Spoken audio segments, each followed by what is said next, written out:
allegiance to the flag of the United States of America and to the republic for which it stands, one nation, under God, indivisible, with liberty and justice for all. Roll call, please, Sherry. Ermeling. Here. Feeney. Here. Mahoney. Here. Sparks. Here. Jean. Here. White. Here. Ziegler. Here.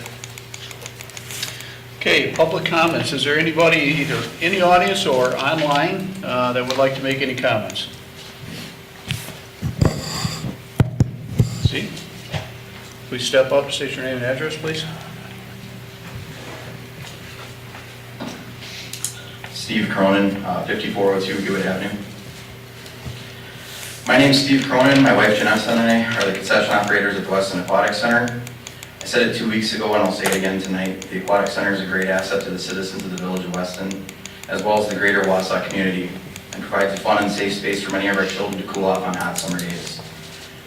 Over the past 2 weeks, I've had numerous residents who know us from the Aquatic Center reach out to us, and they were all encouraging us to do everything in our power to open the Aquatic Center safely. According to the Marathon County Health Department, as of Monday, June 1st, Marathon County has had 52 confirmed cases of coronavirus, with 1 death and 21 residents listed as recovered. Based on a countywide population of approximately 135,000 people, that is less than 0.0004% of the population infected over the course of the last 2.5 months. On Sunday, the number of new cases reported statewide was 173. This had amounted to only 3% of the tests coming back positive, the lowest percentage we have seen since May 18. When you take these numbers into account, I think our risk is very low. The purpose of the initial shutdown was to not overwhelm healthcare systems and give them time to prepare. It was never intended to stop the disease from spreading. It's time to get back to work and back to a new normal. Over the past 2 weeks, my wife Janessa and I, along with Sean Osterbrink, have drafted plans to allow for a safe opening of the facility. I just want to be clear, this plan is fluid and open to changes. If the board would like to see something change so we can open, we'll do it. My hope is that the Marathon County Health Department will review our plans and work with us to open the facility in a safe manner instead of continuing to push their narrative of continuing to keep certain types of facilities closed. We can do this safely, as many resorts in the Wisconsin Dells are already proving. I'd also like to point out that while we are the minority, we are not alone. There are other communities across the state moving forward with plans to reopen their aquatic centers, including Green Bay and Brown County, who announced Friday they plan to open at least one facility on July 1st and cited staffing concerns regarding getting others open, not COVID-19 related issues. I fear closing the aquatic center for the season would set a dangerous precedent for closures in the future. I also fear that if the pool doesn't open, many children will turn to rivers and lakes to cool off in unsupervised locations with quickly changing currents and varying depths. Kids will be kids. If one child drowns this summer, I asked the board, was closing down the public aquatic center worth it? We should be looking for ways to open the aquatic center, not keep it closed. Thanks for your time. Thank you, Steve. All right, is there anybody else that is online through Zoom that would like to make any comments? Say one last time, is there anybody online that would like to make any comments? Okay, hearing none, we'll move on to item number 4. It's a hearing for an appeal for an operator's license. So we will open hearing. And Heather Gardner, would you like to come up and state your name and address for the record, and then you can make any comments you would like. Heather Gardner, 4303 Alderson Street, apartment 8. I'm just here to be heard about getting an operator license for bartending because I was denied due to past felony convictions, and I do accept and realize that I made mistakes in my past. I have also changed my life around since then. I did bring in a couple letters of recommendation from an old probation officer and a police detective that I'm still in contact with today. I mean, I've come a long way since my younger days when I was making those bad decisions, and I'm hoping that you guys can give me a chance to show that. Who are you in contact with still? Jennifer Holtz with the Wausau Police Department. By choice? Well, she's investigating, we got back in contact. She's investigating a case with my son Seth. Oh, okay. But we do talk on like a regular basis, Mhm. not just about the case or anything From like that. from before. Yep, she So- also was a detective that had arrested me a few Mhm. times in my past. Good. So, kind of Okay. turned a new leaf there, and Mm-hmm. Okay. Betty, you said you work at Patron. I do. In what capacity? I am the bar manager there. Okay. Also hoping to become part owner sometime in the near future. Mm-hmm. Do you work by yourself when you're there, or is there another bartender on duty that is licensed? Angie and Giovanni are licensed and they're usually there. Okay, so you could still keep your employment even without an alcohol license, correct? As long as there's a licensed bartender on staff that's working? Yes, but with the whole part ownership thing, I do believe that they are planning to move. So that's kind of why, another reason why I pushed to do this, and I've taken other Serve Safe manager classes and got my manager certificates for that and everything, just so that there's somebody who's licensed there when they do leave. Any questions from the trustees? I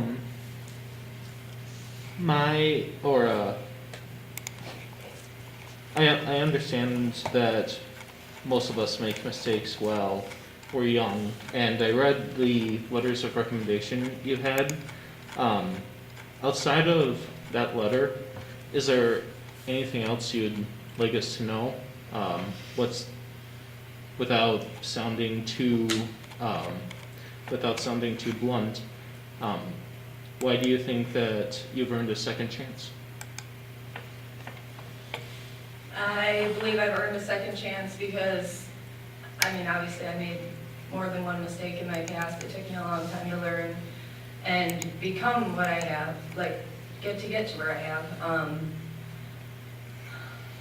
I think I deserve a second chance just because I've taken the steps and I've done the motions, and to get to where I am as a manager in my position, I take care of my child. I've been through tragedy, and throughout all of that, I've overcome still all of my addictions and been clean and sober now for about 4 years, crime-free for almost 5. It's been hard, but I've slowly rebuilding my life to where I should have been years ago. Do you feel you're testing yourself by staying in this environment? No.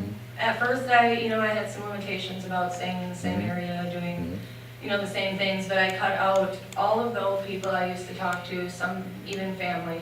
Mhm. I don't hang around with any of those same people, do any of those same things, and now I believe I'm strong enough that even when I do see those people in public, I just act like, we were never friends, or even if they do bring up the past, I just kind of brush it off and tell them that that's not what my life is like anymore. Is there, on the back of Wally's question, is there ever a time that one person is there? Like, from my past life? No, in the bar, in the restaurant. Is there ever a time when just one person, does only one person close? No, Never. So never, right? no, I mean, I've been in retail, so I would just think that would just never happen, so. Yeah. So you would never be there alone running the place? no. Okay. Chief? I don't have anything to add other than the letter that I submitted, fulfilling the requirements of the Right. ordinance. Just my 2 cents, I know Jennifer Holtz from Wausau PD, she's a very well-respected detective. I know her too. So, that holds some weight in my mind. One person, one board member, and I'm kind of directing this at you, I don't mean to put you on the spot, okay? You know, it's, But I am. When is long enough long enough? I just want a number in my mind, and I'm saying this because I have a son that made some really bad choices, and I don't want to really talk about it in open like this, but he has really turned his life around, and I'm so proud of him. And it took a while, and the biggest thing he did was face it. Never ever denied it, nothing else. He faced it the whole way, pled guilty, everything. Never tried to get away from it. And I think that was the best thing that helped. I've been on this board 3 times, and I have never had someone come back like you have tonight. So, hats off to you there. But now back on you. There's been some statutory language changing, and it's kind of ambiguous, and it talks about at what point, kind of to your question, when they've been rehabilitated. It doesn't really give a specific time frame, but it does talk about when you serve your sentence or through probation, and you're kind of done with that. They're kind of looking at it a little differently than they have historically, where you meet the guidelines and according to ordinance, and that's it. So I don't have the language in front of me, but it has become a little more loosely worded. And, you know, ultimately, it's up to the committee whether or not, or the Right. board whether or not you choose, so. Just got a quick question. You're done with your probation? You're done with supervision? Yes, it'll be 2 years in August that I've completed probation. Barb's got And I know, Barb's got a question. Angela Gonzalez, you want to step up, please? Well, Barb might have one for her, right? Well, I just was saying, you have had no problems at all since you've, been off probation and, there's no, Nope, not even I a guess- driving ticket or anything. okay. Okay. You Yeah, can stay up here because- just in case there's any more questions. Oh, we just, Please state your name and address for the record. Angela Gonzalez, and 5915 Shore Avenue, Weston. From Patron Mexican Restaurant, I'm Heather's boss. I own the restaurant with my husband. We've owned for just over 2 years. We have 2 years in December. Heather came to us in late February of last year with the intent of coming in as a manager and training her. We didn't know any of her past. That didn't really matter to us. We were looking for somebody that would be a strong part of our team, and she proved it. She actually, we have all of our doubts bringing in somebody as a manager right off the bat, but she proved herself right away. And we would have never known about her past unless she brought it up to us, and that's she brought it up over time, and I can't imagine going through what she went through. And to be where she's at right now just is astounding. Our plans are to eventually move and to hand it over to a couple of strong employees, and she is definitely one of them. She's in the works to do that. The bartender's license is just another step towards that goal. She got the food manager license, acquired that. She's made the necessary steps. She's really good at what she does. Most of you have been to the restaurant before. Oh, yeah. She's always there, hardworking. She's definitely up to our standards of what we want. And she took the class and passed it, so she knows the material, she knows her job, and the title of having that license is just becoming a better part of the community and having a better connection with you guys as a community, and in a good way, not in her past way. So we're here in full support of this license and hope that you'll so give her the chance to do that as well. Nate? I'd like to move to approve the operator license Nate, for we're not there yet. Sorry. This is just, Oh. any questions? Yes. further. I have a question. I guess this is directed towards Ms. Gonzalez. If the board decided to deny her operator's license, what would the impact be on patrons? Well, to be honest, she'll probably just try again for next year or the next opportunity she can to appeal it. But we do have some other bartenders that we have employees that do serve alcohol that we're encouraging to get their license as well. So the more the better. The more educated our staff is, better for us. So it'd be the flexibility too for her. Yeah. And then eventually, if this all would happen with the ownership, somebody has to be the license holder. Yes. And if she can't get a bartender's license, she can't be license holder either, or part of it, so. So the second question I have is for, Oh, I'm sorry. no worries, it's directed towards Ms. Garner. I noticed here that the chief, including in the letter that there's been several times when there was a lack of cooperation with law enforcement. I guess that to me is a little concerning to me here. I guess I want to hear kind of your response, so that way, I just want to hear your response in regards to your lack of cooperation or resisting or obstructing an officer. So I know that I have a few resisting and obstructing an officers. Mostly those are based on just giving false information to the police during an arrest. One of them is because I fled from the police one time, back when I was making those choices. I guess my lack of cooperation with them was just based off of things that I did not want to tell them at that point in time, just because I was stuck in that life and stuck in making those, I guess, making excuses for the bad decisions I was making versus taking responsibility for them at that time. And I would like to say too, as long as she's worked for us, we've had nothing but complete respect for even our authority as owners. She's never gone above and beyond us. She's always come to us with questions, but she's always held her ground when staff is being in that manager position. She's able to handle the staff that we have very well. And I'm sure I know the answer to this already, but I guess just directing towards you, Ms. Gonzalez, you do trust her entirely, is that Oh, yeah. correct? Okay. I guess, yeah, I guess if there ever was a time where you look at someone and say, I know what our ordinance says and everything, but when can you say someone has turned their life around? I mean, I don't see anything where she is heading towards a wrong direction from, what I see. It's been all forward.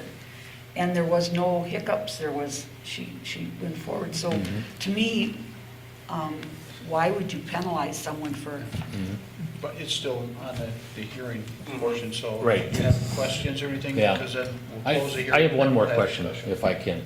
Yep. It's really not about you. I don't know if you understand this. So if you tank and you go, you're gonna, your life's gonna go in a different direction, not in a good way probably, lose your job, the whole bit. What this is about is, can you handle a confrontation? Can you handle a group of people and two of them don't have their license, and you can handle that by saying, no license, no ID, I can't serve you. And that peer pressure from, a couple guys or gals, that's what it's all about. That you can keep that alcohol out of their hands.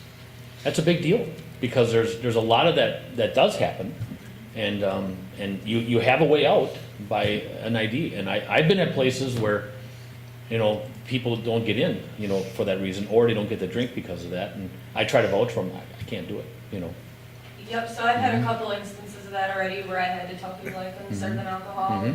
And even sometimes when I ID them and the person next to them, like, that's my daughter, or that's my son, well, I have no way to prove that, so I still can't serve them.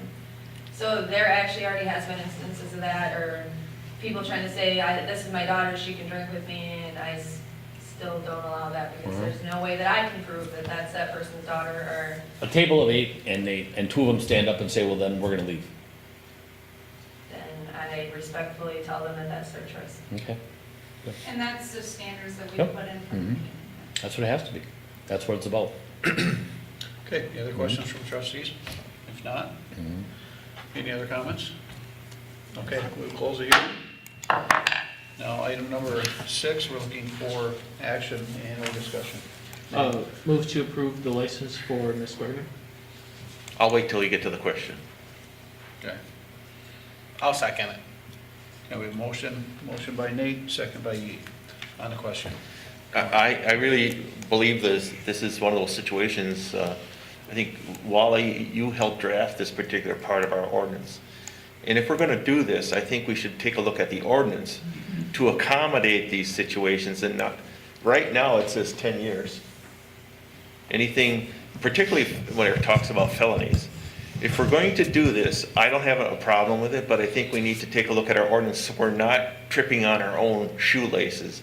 We're going to wind up with a problem because, well, you gave it to them this time, you didn't give it to them that time. But I think we need to do that, no matter what outcome.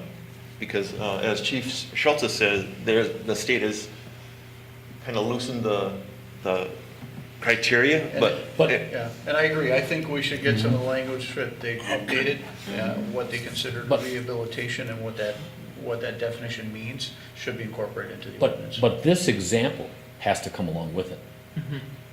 Okay, so, if we give up those 5 years and we don't get this example, we could be making a mistake. well, that's how you draft the ordinance, that you say it has to be shown that the person has turned themselves around, they haven't had any previous, and those are the criteria. Actually, it makes, it puts the onus on us as far as Right. deciding whether this person has met the criteria, but unfortunately, our ordinance says 10 years. But And- people have showed up and they can't even speak. So if they can't speak here, how can they speak at 11:30 at an establishment and they can't ask for an ID? I'm not objecting Oh, okay, to this, okay. but I think we need to change the ordinance. That's my Okay. only comment. And there should be some kind of, you know, criteria that you can look at and say, yes, I mean, 5, 6 years, I mean, if they're showing that they are turned themselves around, Yeah. to penalize them, to me, is like, Yeah, well, unfortunately, when you draft laws or ordinances, generally there isn't, they don't put a lot of discretion written into that. Right. Yeah. But what I think Chief Schultz is talking about is the state now has looked at and kind of redefined what they would consider as rehabilitation. So we can factor that into the ordinance and include some of the statutory language that may give us that level of discretion to make that decision. Yeah, I agree. I agree. Yep. Okay, anything else on the question? Well, who's gonna do that? Who's gonna talk about that? You're gonna handle I it? can. Okay, all right, Put that, yeah. But Okay. that, good. that would be something outside the motion, though. Okay. You can provide that and we can put it in front of HR. Barb has something else. Yeah. one other question I have is, if this is approved, and I hope it is, but are we violating our own ordinance? No, an appeal, this is an appeal. It's an appeal, She- so. it anyone was- could come in and It was appeal. denied based on the letter of the ordinance, she appealed it, we made this determination based on some additional information, including what the Well, statutory because the language ordinance changes. says 10. Right. But I think it's important for Ms. Gardner to know that next year for a license renewal, if there's any offenses, It's not gonna happen. it'll still come back, and the history comes with it. The fact that you haven't had activity in the last 5 years is part of the reasoning why this motion was made, and if passed, that comes into play. But, you know, everything changes next year if there's an issue again. You know, if you have any recurring activities, it will fall under our ordinance. Is that clear? Okay.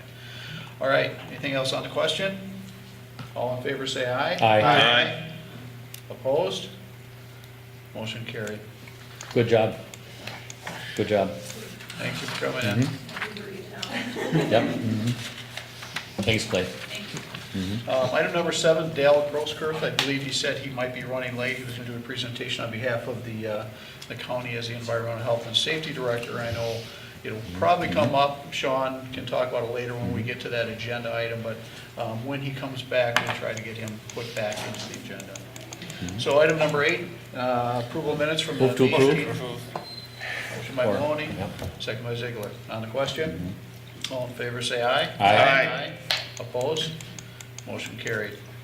Reports from minutes, boards, committees, and commissions. The one on there is Human Resources, looking for a motion to acknowledge. Motion to acknowledge. Motion by Ziegler, second by Feeny.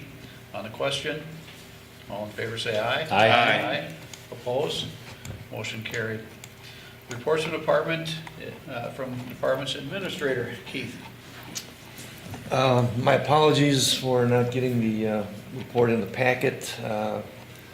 Kind of got tied up with some meetings on Friday anyway, and preparing some other items for the packet, so I guess provide some additional information in the packet, or into an email to all staff and to the board. Some additional discussion about the municipal center reopening, which I will get to a little bit later here. I guess there was information about the TDS direct seller's permit that's been applied for, so you're aware of that. I guess whether that's good judgment on their part, as I said, I don't know, but if people want to choose to answer a door from a person that's trying to get people to sign up for service, I guess that's up to them to decide, I guess. The list of the property owners that are receiving the rezoning notice for the former G&B produce site was provided everybody in the event you get any calls or questions about that. That hearing rezoning isn't gonna be on the, next Monday's, Plan Commission agenda. And then staff met with, Mark Roffers and his staff in a, virtual meeting last week, to talk about the kickoff for the Weston Avenue corridor study. So, I guess those are a couple of highlights in the report. One thing I did not mention, I'm not sure if it went out, and Sherry, you can correct me on this, but we were also informed that we're gonna be getting another premium rebate on our health insurance for June.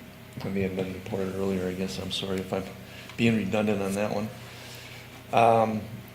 So unless there's questions about those items or anything else, other than the next two things I had included in my report here.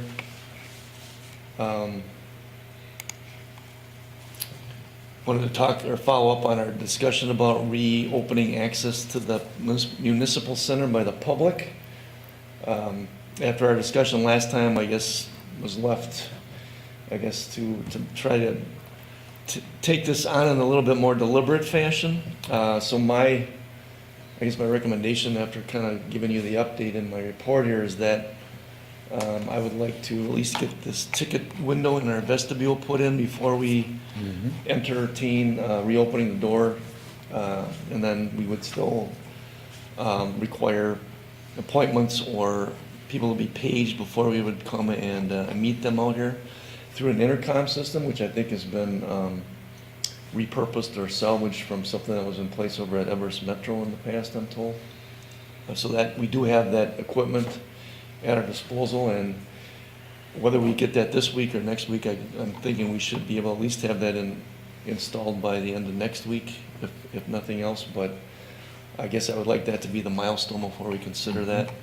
The other related issue there was discussion about whether we want to start taking payments here at our office. We've gotten people accustomed to doing other things, going to the Intercity State Bank and making utility bill payments. They're not coming to our counter to make cash payments. They're putting payments in the drop box out front. And I think from a perspective of, I guess for one thing, security for the building, which has been a challenge here, as we know. And then also, from the cash handling standpoint, or taking bill payments that just interrupt daily work routine, I think we could be more productive. I think that's been something that certain other department directors have shared, our finance director and others. So, whether we have an opinion on that, or would like to at least give me some perspective on that, we can bring this up maybe if we think it's necessary for action at a future meeting. We have posed this question to the utility managers group in the state, and there's a number that are considering doing this, since the COVID situation has kind of created this same situation in other places, Waukesha being one here. I think Cudahy mentioned they're considering the same kind of thing. So we're not unique, I guess, in that regard, I guess, considering making some change here. So I agree. Definitely. Okay, question. What would the ticket booth window be used for then? well, there are occasions when people need to drop off documents. I guess if we really didn't think we needed to have the ticket booth, we could return it. I guess you're asking the same question that maybe I had hesitancy to even order it for, but I know there was also it could also be used just in terms of a question comes from a customer walking in and wants to talk to a department director or something, and they can answer the question without having a meeting inside the building too. Well, I can see where you're talking the intercom, that I don't have, but if you're not gonna be having bill paying here, I guess I question if you're not gonna be having bill paying, what is the ticket booth for? Well, the ticket booth is basically your welcome. You know, you come in, that second set of doors is shut, locked. So you can, someone's right there at that window all the time. It's a pass-through. And they come in, they announce themselves, or they have a question, you can get a department head up here to get that up, and they can meet them there or take them to a conference room. But it eliminates this whole area that, I mean, they can actually get in that front door and not be seen unless they go left. And I agree with some of the safety concerns and stuff now, and we're also doing the same thing at our company. Well, I guess, okay, it's Yeah. not a pay area, it's more like the receptionist Yeah, area. it's more of a reception area, but Right. even to not accept cash, that's very smart. I mean, if we've been able to do this for 2 or 3 months right now, this is an opportunity that we should be taking.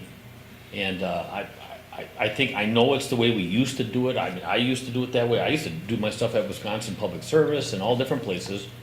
I wouldn't even think of doing that. In fact, I don't think you can even do that at Wisconsin Public Service anymore. Or Right. anything like that anymore. You just don't. So if we've got a bank that'll accept it, you know, for no charge, and a Dropbox right here, if you really want to actually do that, but it's online too, right? Yes, we have Yes, we have a couple of online, options online or through Yep. direct deposit or direct debit out of your checking account, all, you know. those things. Cash just brings a lot of, sometimes negative opportunities Out of your- inside, you Yeah, know. a lot of your banks or financials, I should say, have what, bill pay, Right. and I use that Yep. all the time. But I think it's the right time to use this opportunity for I think a positive thing. It's less touches for staff, you know, it's less interruption. They can stay on task longer. I mean, you go over to the EMPD and you only get so far, that's it. You can't get any further. Now, if you have an appointment with somebody, or if you want to talk to someone, if they're not busy, I'm sure they'll come and talk to you, probably through the window first. And then outside, I see a lot of times where people are outside talking to officers. I think that's smart. Yeah, like I So- said, I was thinking of them, you know, paying bills in Yeah. that booth, that's kind of what I No, think of a it- booth, you it's- know. It's more of just a greet area, and then Right. instead of all the information there, I was asking the same questions a week or two ago when he brought up this, and I called him and I just want to know what we're talking about. And we would have chairs in there if they were gonna wait for, you know, Michael to come up or Sean or whoever's here. But, I think it's a real inexpensive fix to not have bodies all over the place. Right. I think So- it's less about the virus and more about just the safety. Safety, You know, yeah. because, you know, in today's day and age, you see very few I mean, where you can just walk through the whole building, there's nothing to Right, impede your right, well, we progress. commented on that for And let's face a it, while not now. everyone's happy with government on occasion. So, So maybe one other comment on that to answer your question. The other thing that was brought up is that planning and development, or building inspectors would maybe have a little bit more interaction with questions that come in from people that normally like to walk in, so that would probably be a way for them to interact with those people that come in with those questions, or they can choose to meet with them to whichever, you know, so it wouldn't require them to come into the building necessarily all the time, but again, more of the greeting area, as trustee Maloney is saying here. Yeah, because I was wondering, like, open book, how do you handle that? That's kind of open. Open book? Well, Those are by appointment, are they not? Right, yeah. yeah. not, Not always? Only board of review. Okay. right, so we're gonna handle open book like we did the walk-in Right. absentee voting in the last, most recent election. You could leave the doors as is and just have open book signage on one of these doors. That's what we're doing. Yeah, that would make sense to me, and then you can see them come in, you can see them leave, Right, and I think that would take care of that. Yeah. in one door and out the other. Hmm? In one door and out the other. Yeah, there you go. Right. Yeah, there's 2 doors, in and out. Okay, any other Mhm. comments or questions for Keith? Otherwise, Good stuff. we put a possible motion out there. Does anybody would like to make a motion? I move to approve all that. Actually, we'll answer. Oh, I'm sorry. So I move to approve the recommendation of the administrator's plan to reopen access to the municipal center. Second. If I'd read down longer, I would have found that. All right, Motion by White, second. second by Maloney. On the question? Yes. All in favor, say aye. Aye. Opposed? Motion carried. The next one, Keith, your routes to recovery. And that's just an informational item.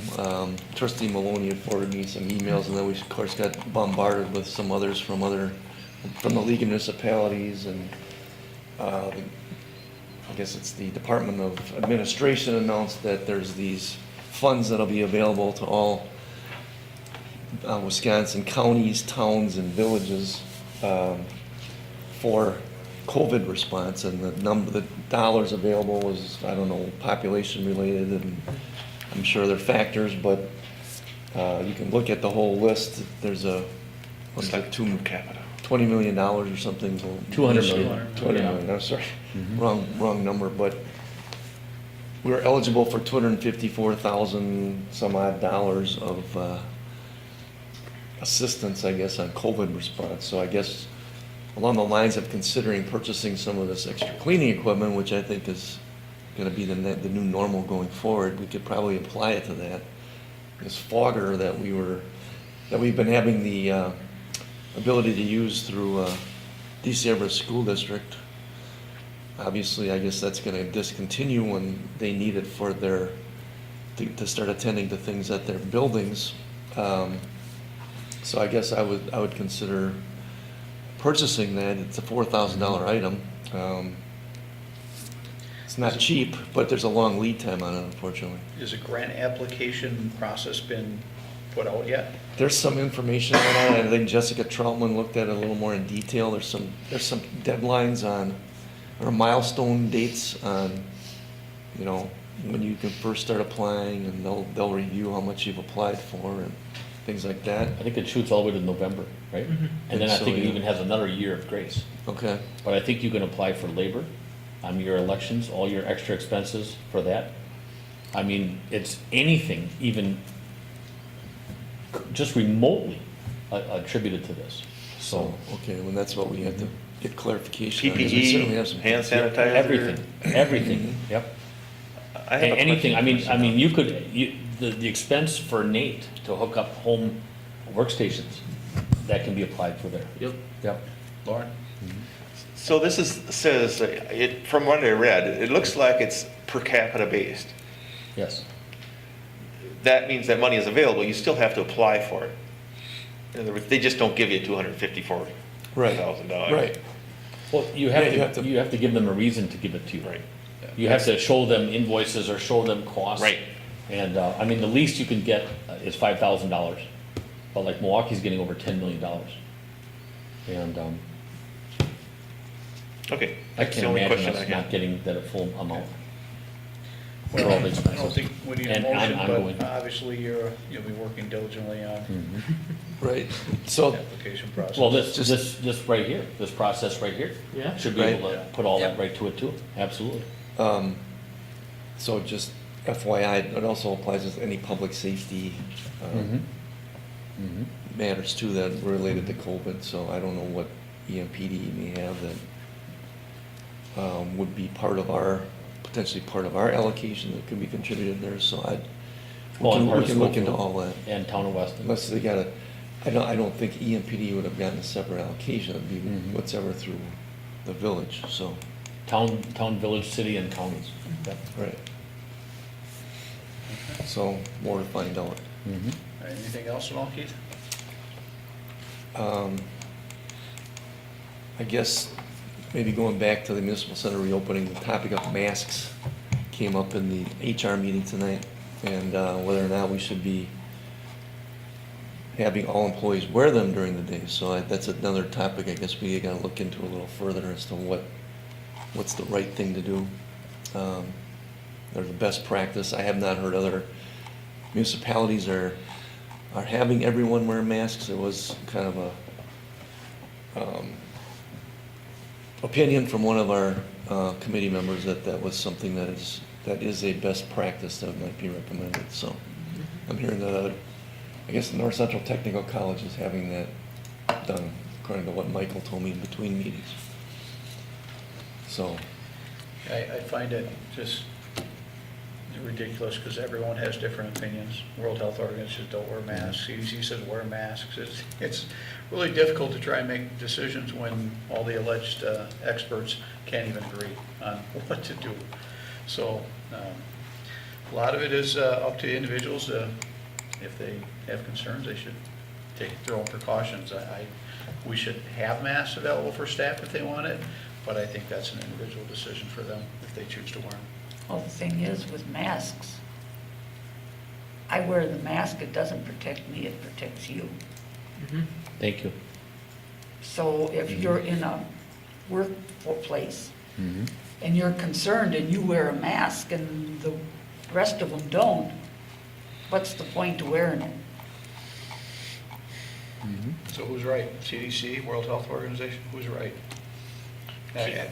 You know, people have to make their own decisions on some of these things. I don't think I think the government sometimes gets too involved in trying to dictate people's lives, but Because it irritates This is me my when I thoughts. go shopping and you walk in and you got the mask and there's a bunch of people that don't. Keith, I have a question for you. How many of our staff are still working at home and how many are actually in the office now? We have 2 from planning and development and 2 from finance right now that are working from home. And we're gonna be, again, we just had the offices cleaned, so, and I think K-Tech did a great job with that over the weekend. Scott and Roman did a good job of getting everything coordinated so that that could be done. It's kind of a difficult task, if you can imagine, all the things that be moved around, but, I think the goal before we bring people back would just be to get those milestone things done, and then we'd be ready to bring employees back here too. Unless there's some reason then that they need to work remotely. I'm sorry, there is 3 from planning and development. One of those includes Valerie Parker, I'm Right. sorry. if I remember right, you said you're targeting June 6th to have equipment installed and then bring employees back?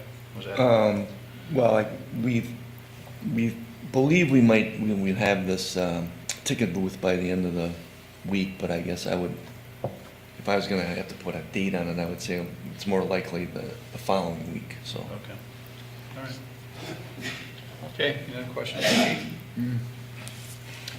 All right. Clerks, Sherry, you have anything? I don't have any comments. Okay. Any questions for me? No? Finance? Jess, are you on there at all? Okay, nothing from finance. Fire EMS? I was gonna check, this could be online here, so, no. Parks and Recreation, Sean? Nothing else, do you have questions?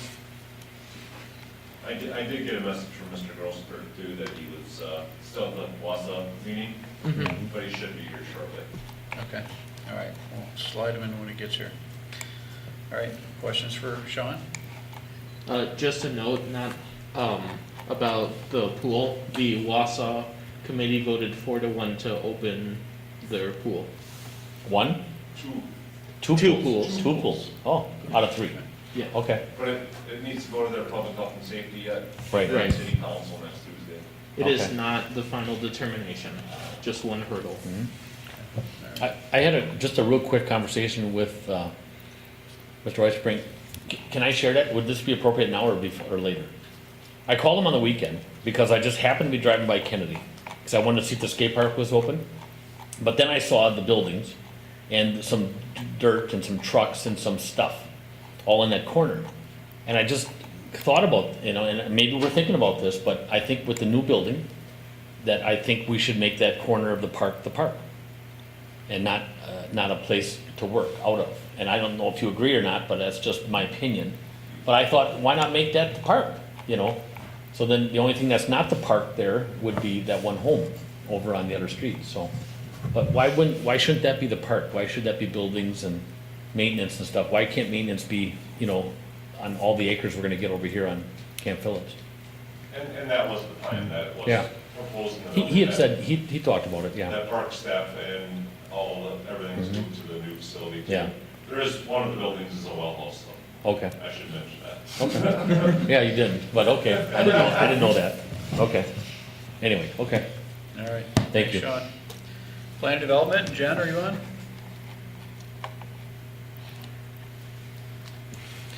No? Police, Chief Schultz. I usually don't attend the early meeting because our stats aren't done this early in the month, so I don't have a statistical report. You'll get it at the other meeting. The only thing I want to add is that we have 2 EMPD officers that are part of Mobile Field Force, which is essentially a crowd control team that, it's a countywide team. We have two, I think Wassa has five, ish, and I think the total team number is around 13. So we've attended some training, just put it together, I think it was the end of last year. And so they've been mobilized a couple times for the, some of the gatherings in Mosinee, and they got called last night, so they went down to Madison last night. It sounds a little unorganized, as you can imagine, trying to plan and then not plan, so they got kind of deployed and not deployed, and then they were gonna get sent home, and then they got sent back in, and the officer said that it was a pretty good experience. They did get to see, they had some garbage cans burning, and there was looting going on State Street.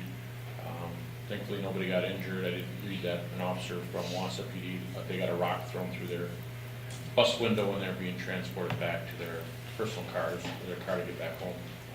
So they've been dispatched again today. They met at 3, I think they were leaving at 6 o'clock, and they plan on working a 12-hour shift and then coming back tomorrow, so. That's all I have. Okay, any questions for Chief Schultz? I see the squads more, and I don't know if it's because of what's going on right now, or if I'm noticing them more. I'm not driving any faster, so I'm not looking out for them, but it's, I don't know.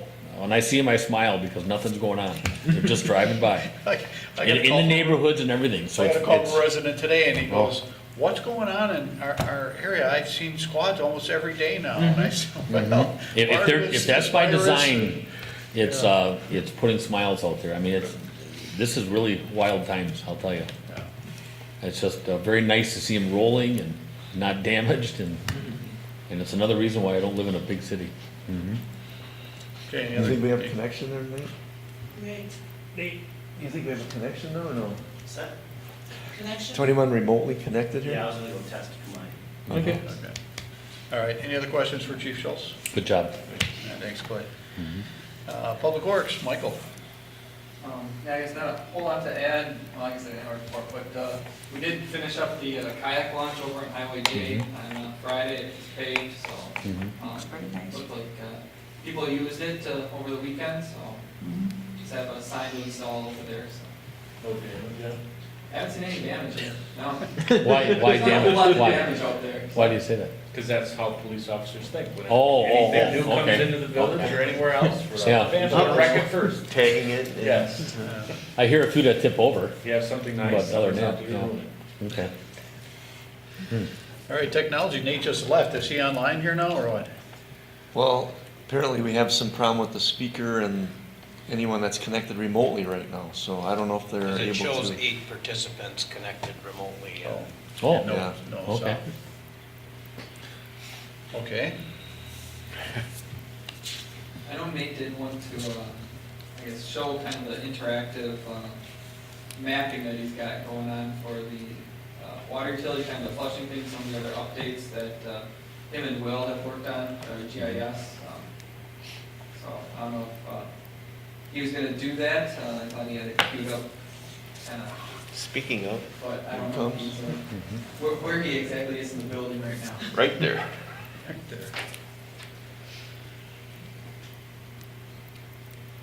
Nate, you're up. Oh, great feedback here. Well, it'd be better than nothing. I can show that maybe the next meeting, while we're dealing with this other crisis. So. That's fine. Works for me. All right, we won't even hit you with questions, and Nate will let you go. Oh, yeah. All right, moving on to the consent agenda. Is there any item that anybody would like to pull out of the consent agenda? If not, Okay. if not, we'll be looking for items 31 to 39. Move to approve? Second? Motion by Maloney, second by Feeny. On- Lauren, on the question? On the question, there was item 33, there was a contingent upon payment of delinquent personal property taxes. I saw that too. Would you like to make that part of your motion? Yes, but I have another question too, and I didn't realize I should have done that. There's only one hotel in there. Are they on odd years? We have more applications that we're still processing. Oh, so there'll be it's not a more one-time off. Yes, Okay. there'll be more items Okay. on the Got next it. agenda. Okay. Yes, I will.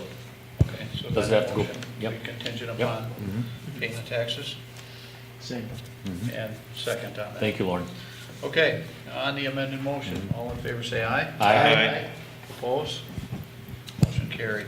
On the original motion, all in favor say aye. Aye. Opposed? Motion carried. New business, item number 41, purchase of a pool motor lifting crane. I assume that's yours, Sean.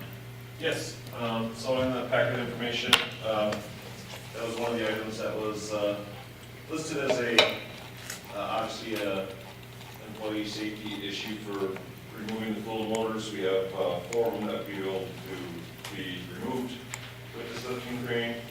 And we did receive 2 quotes for the purchase of this piece of equipment. Any questions? Where are the 2 facilities from? Sorry. Wisconsin Lifting Specialists is located on Ross Avenue, and Custom Steel is also located on Ross Avenue. Okay. I knew one was, okay. Okay, I can't remember, was this in your budget? Yes. I Yes. thought it was, but I Yeah. It was in at 10,000, so it's Yeah. under Yeah. like 17 or 1,800, right? Yeah, it's Yeah. 87, 82. I thought it Yeah. was, but I Yeah. didn't look it up, but I just thought, easier to ask. Mm-hmm. Okay, Yep. Is there a substantial difference between the two, or is it purely just price for this, purely different price for the same product? Well, one of them actually is a, Wisconsin Lifting Specialist is like a franchise. Okay, They have multiple locations throughout the state. They buy different products from various places, where Custom Steel would actually custom build the crane itself. Of course, they purchase the hoist, so that might be some of the expense that they're not a big manufacturer that manufactures these all the time, but they are a crane manufacturing company. So the price difference between the 2 vendors is not real significant that way either. okay. okay, looking for a motion? I'll make the motion I'll make the motion, obviously, to purchase the lifting crane from Wisconsin Lifting Specialists. Second. Motion by Jean, second by Maloney. On the question, all in favor say aye. Aye. Opposed? Motion carried. Item number 42, purchase of replacement 1-ton dump truck cab and chassis. So we did have 2 quotes in there, one from Sarah Ford and one from Fred Miller GMC. I did contact 3 other suppliers. Brickner's was not able to provide a quote because their commercial salesperson was not actually even in the office for the past several weeks. He was hoping to be able to get back and provide a quote by the deadline and wasn't able to. Sir Chevrolet contacted me today stating that for some reason they had problems shipping off their price packet to the village as far as their proposal. Said they sent it on May 6th, but we never seen anything. I could talk to them again like 2 weeks, a week ago, a week and a half ago, and no response until today. So, and then I contacted also Freeman Ford and Merrill, but so we had 2 quotes on the truck and cab chassis, and then another quote from Monroe for the box and plow, and a quote from Scott's, which is located right over here on a box and plow. Move to approve? Second. Motion by Maloney, second by Jean. On the question, all in favor say aye. Aye. Opposed?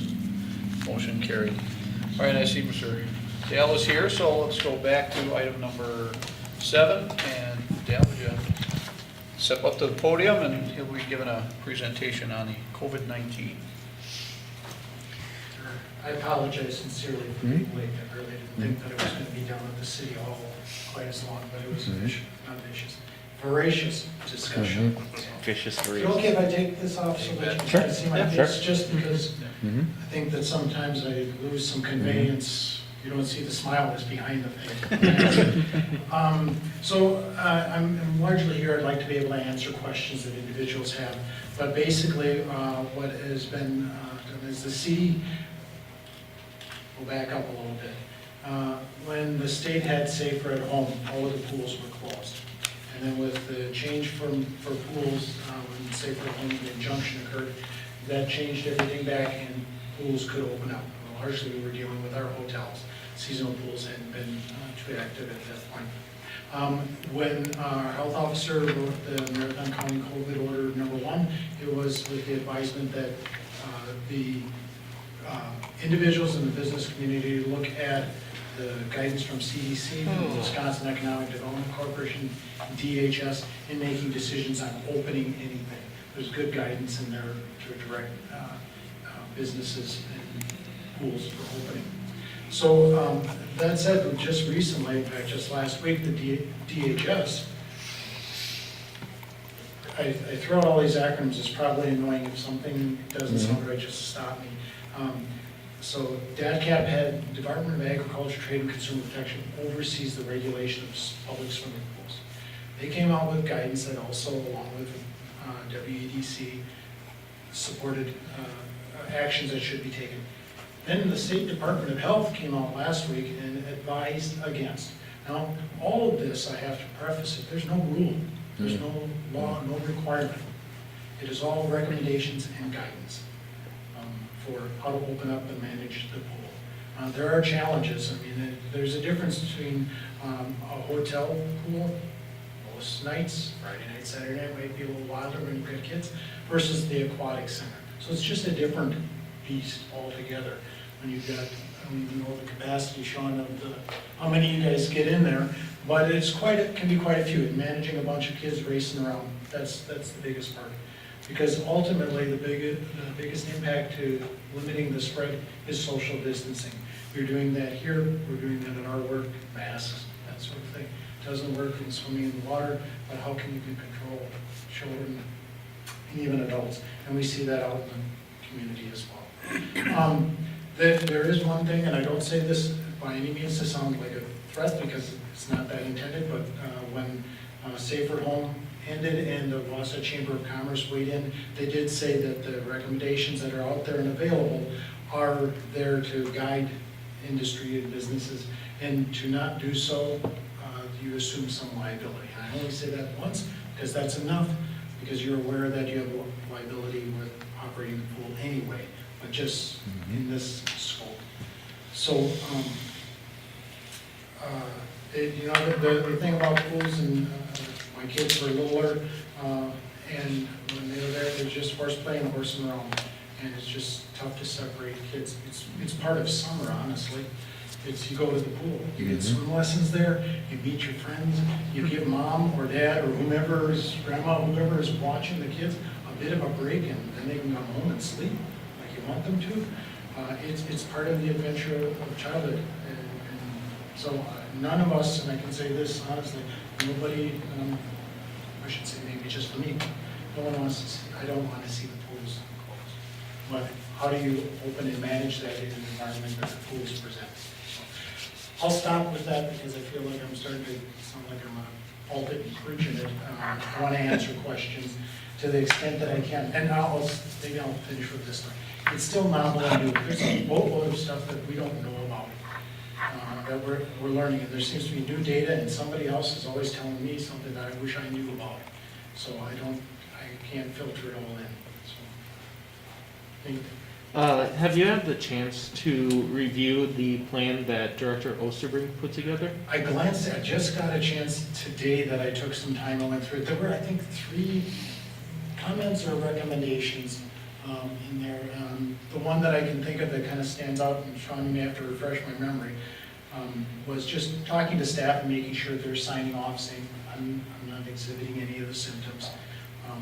And I haven't been around anybody who's exhibiting those symptoms. I'm not a contact to a positive case. It's just basic.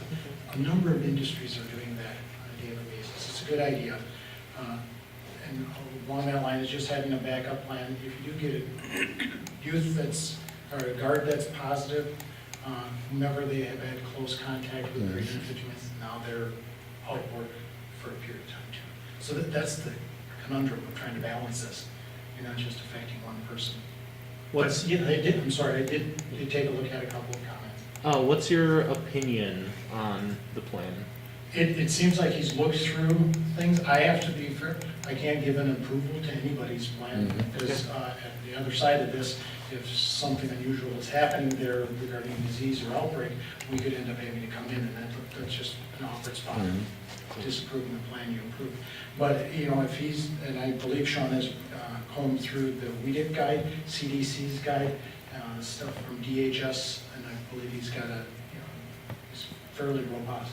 But there can always be something that you don't anticipate, and frankly, I think based on our conversations, once you implement it, then you'll find out where it really, how it works.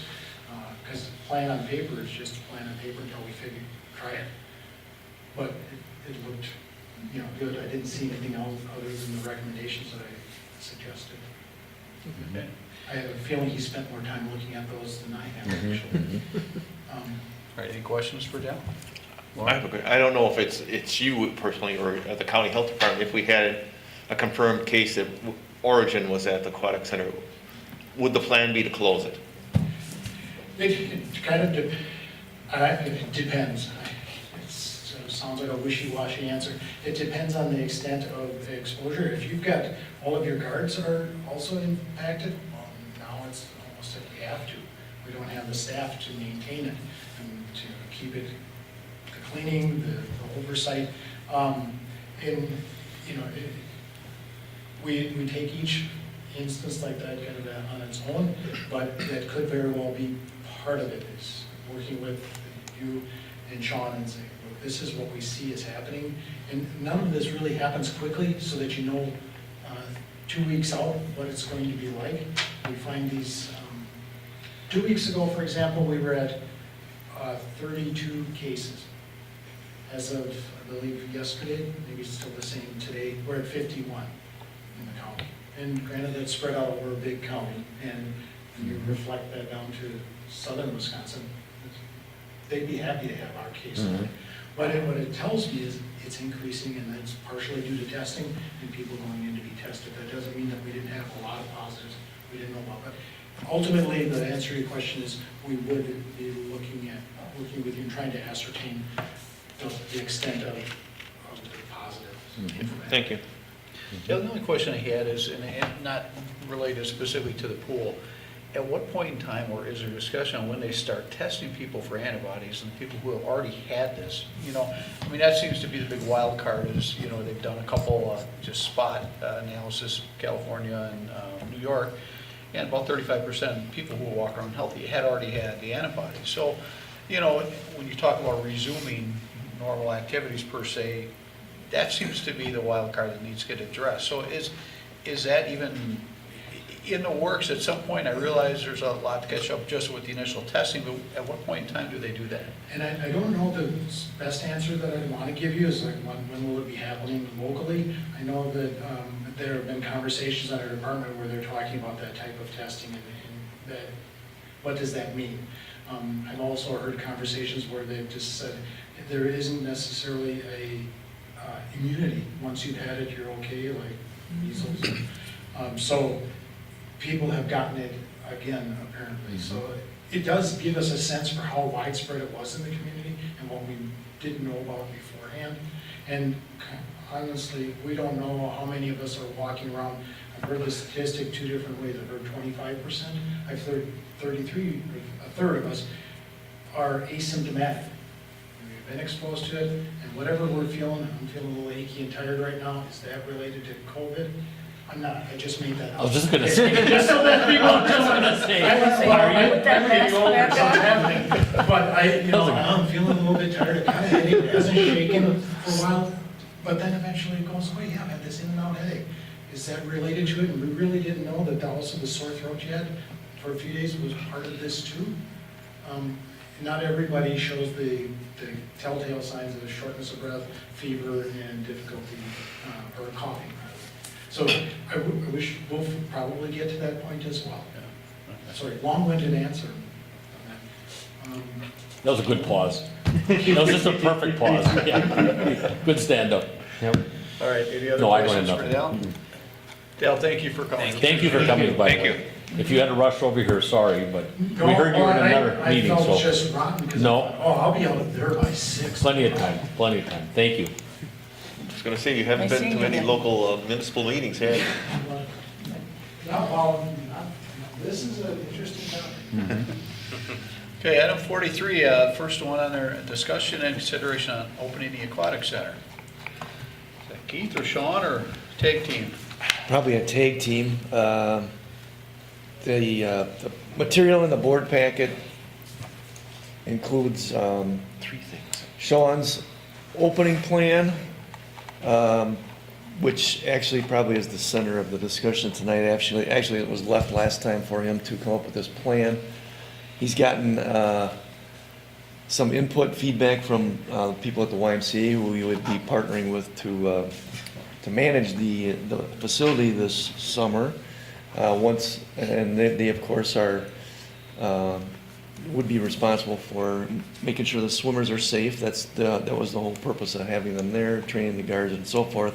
This whole COVID thing has been a monkey wrench in the whole process, so that's kind of what's fallen on our shoulders here to try to resolve how that's gonna all work. So that's what Sean worked on very diligently over the Memorial Day weekend.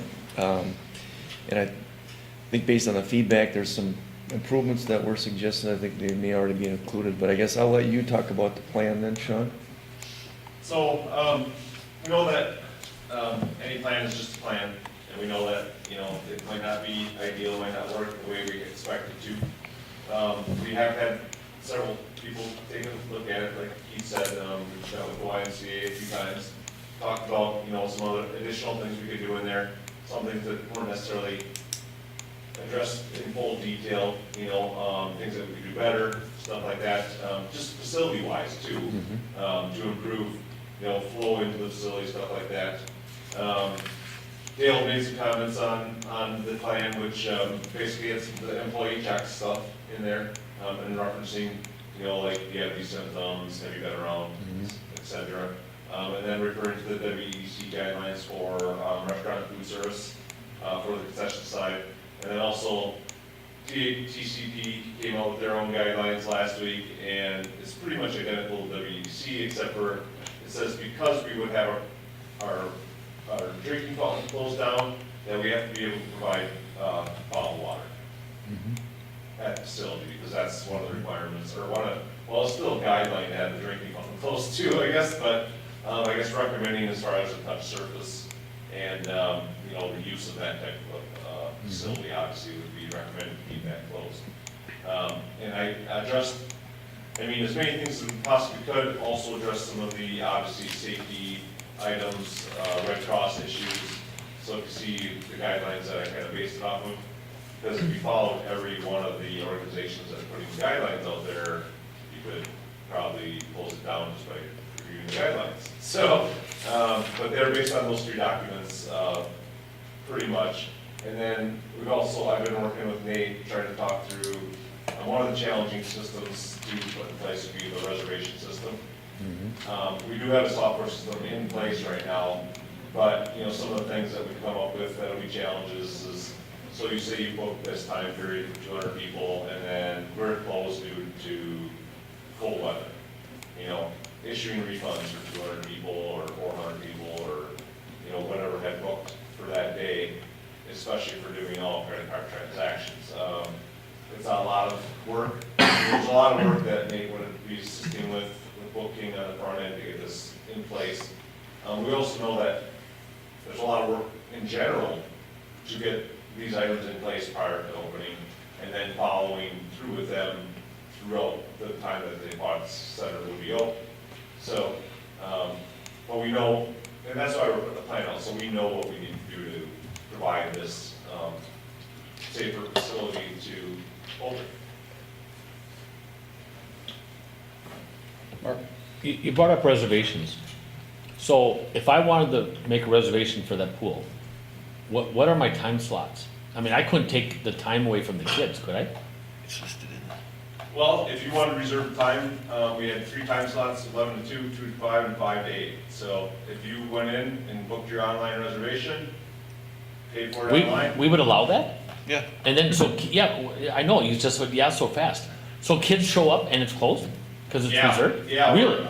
Literally, we would proposing to do no walk-ins, that parents would obviously have to be more involved if they're making online reservations, doing credit card payments, but obviously helps us control the facility, because if we're doing walk-ins, if there's any requirements. Oh, you mean just reservations for like a family? I meant close the whole pool just for my group. Oh. That's what I meant, I'm sorry. No, that's- When you said reservations, I thought, okay, I got 250 people, I want the pool to ourselves. No. Okay, no, thank we're you. not- All we're not- right, thank you. All And right. that was also Yep. listed Okay. in there that we're not Yep. doing any group rentals Right. this year, No any party. special events. Let it be open, okay. Just trying to operate the Mhm. normal, day-to-day operations. No teen night as far as I. Right, right. remember. So but I could rent, I could make a reservation for 4 people, 5 days a week for 6 weeks? Well, we'd be limited to possibly like 2 weeks, 2-week time periods, that's the max our software will Oh, allow okay, us to. okay. And we know that as we open the facility, we're gonna have to make adjustments to this plan. Okay. Constantly. It's literally gonna be a day-to-day thing. We know that depends on, how many people are there, how we feel things are going, how well we're able to function, will allow us to move forward as far as proposing, do we open the slides, do we open the diving board, stuff like that. But just to make sure that we're opening under the best Yep. possible plan we can, and then we don't know what's gonna change. I mean, it's hard to base it on changes on phasing because we don't know when state of Wisconsin will get to phase 2 and will they require contact tracing and we'll meet those guidelines, I should say.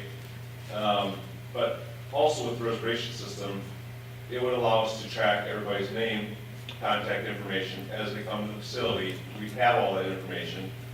And if there was a way to contact who was at the pool that day when something happened, we would have that information on hand.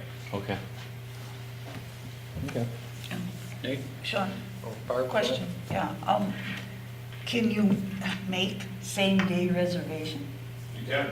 Okay, because I was gonna say, I'm not gonna make it like yesterday and for today and, And I think we're making people pay more attention too. I mean, we don't think people will book 6 weeks out if we say do a no refund policy, or like they just decide not to show up. They book it 6 weeks out and then don't show up for those days. So we'd have to discuss some sort of refund policy or no refund policy depending on some set guidelines, because like you said, if you booked it every day for 2 weeks and then you just decide not to come, are you gonna get a refund?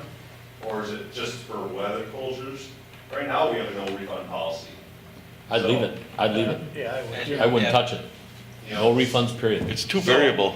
Like What? I Yep, said, you're right. it'll make people plan a little bit more, because we have people that drive here 2 hours and it's 60 degrees out, and they'll be like, you're not open today? Call ahead, something, like I said, we know it might not be the ideal way to do it, but we know that we have some of this functionality within our software system that we already paid for each year, for the pool.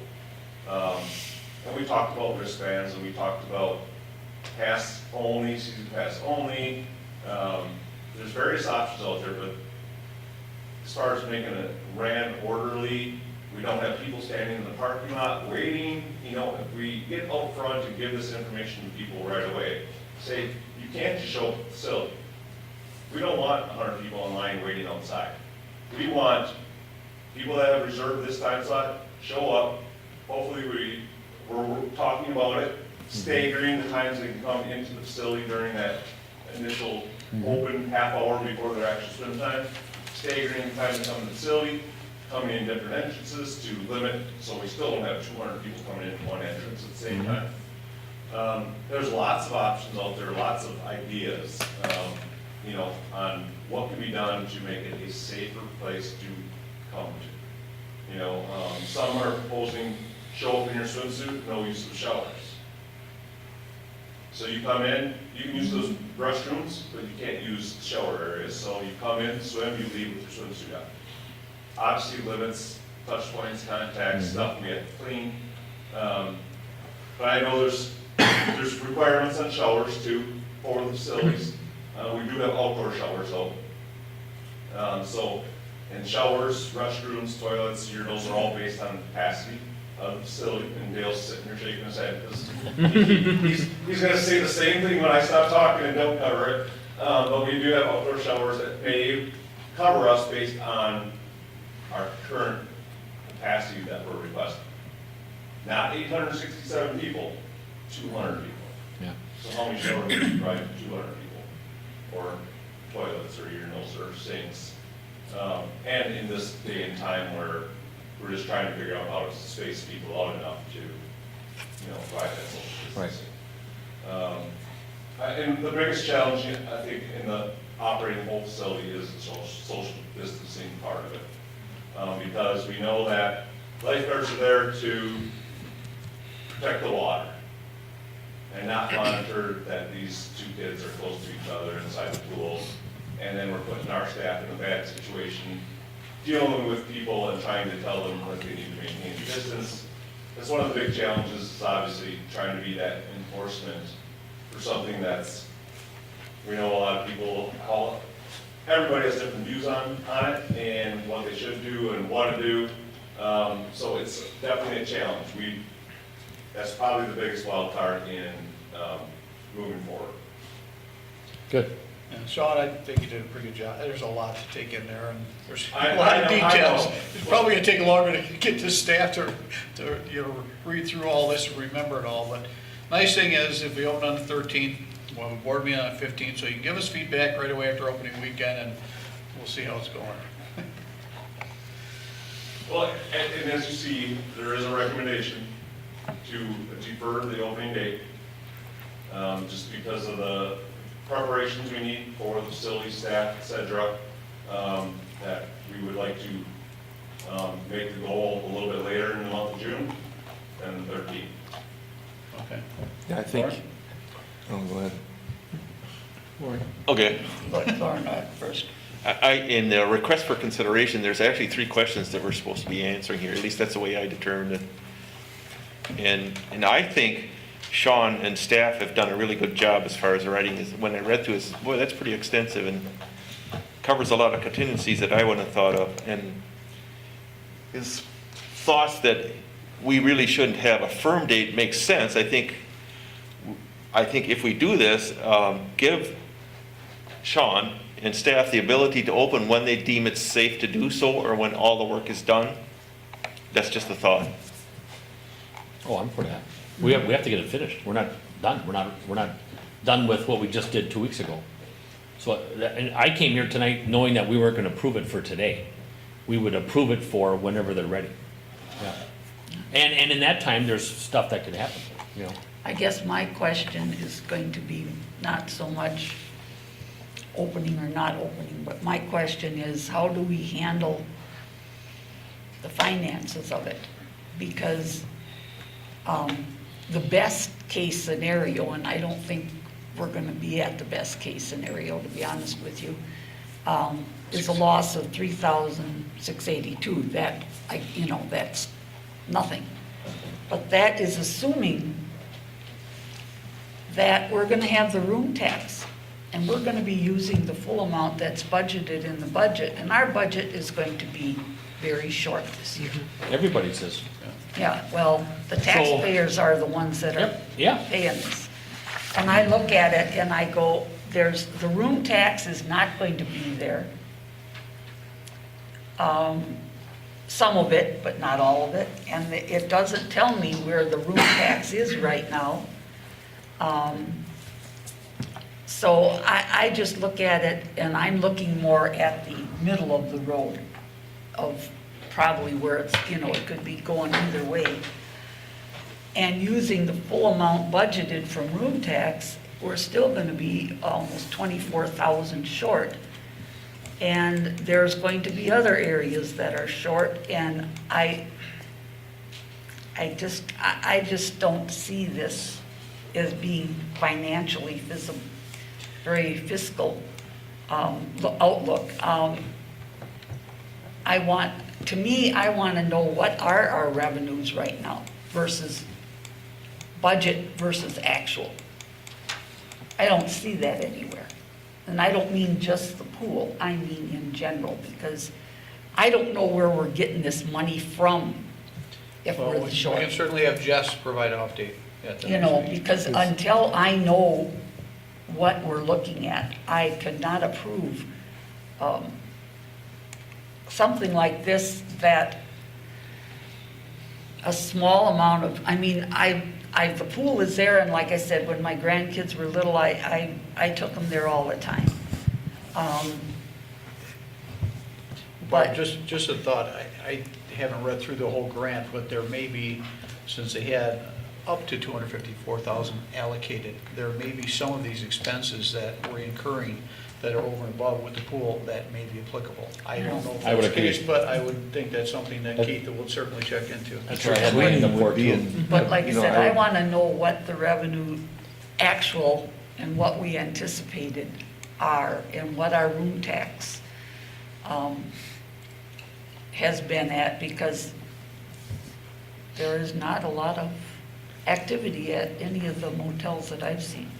Well, and that can, for me, that's a pretty broad brush to put on this, when I can think of other things we've done, or this board has done, or this, we tried to accomplish something on Camp Phillips, that we'll never get that money back, but we tried to do it.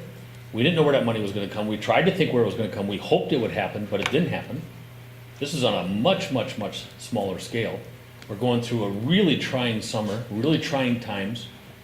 And if it's 20, 40 grand off, and if we are able or not able to write that grant, I would still support this. You know, but Yeah, would- I don't need where to are you know gonna where the get it money's from? gonna come from, because I don't think a lot of ventures we try to do here, we always have a clear path on where that money's gonna come from. Keith? No, I don't agree So with I that. guess with respect to the source of funds, and I know we have talked about, I get, you know, but right or wrong, but the Camp Phillips Center project, it had a funding source through TIF. Now, I know a lot of places look at it as funny money, I suppose, but it does not impact our general tax roll, the collections that we get, you know, in that manner, but from our operating fund, I should say. Jessica, I don't know if she's online right now, but she provided at least a quarter one tax collections for room tax. Is she on? Oh, that wasn't in our packet, was it? Yeah. Oh, was it? Oh, well, that's what I got on the screen, okay. Well, anyway, for the first quarter of 2020, I don't have that. $88,059, and for the first quarter of 2019, it was $114,436. Now, we keep Where's that? 30% of that, but right now it's split between the Aquatic Center and Capital, is that correct? Yeah, that's correct. So the thought would be that perhaps we consider Page 95. using 100% of the room tax in 2020, although, you know, for the Aquatic Center operation to plug the hole, if there, you know, whatever hole it may be, and then we would end up potentially having to borrow additional in our capital borrowing this year. That'd be probably the most, that would be the most likely recommendation from staff, I'm saying. We don't know, though, what room tax collections are gonna be going forward in the rest of the year. I think Rothschild estimated that theirs were down to 10% of last year's collections, is that right? I think, or was that when Sherry was talking? Go ahead. I was just gonna say, like, one of the hoteliers did email us recently and said they're at 10% capacity. So that I'm really anticipating a really poor showing for our second quarter room tax. But like you said, if we want to commit all room tax monies, the 30% that we receive, to the pool, I think that's an option.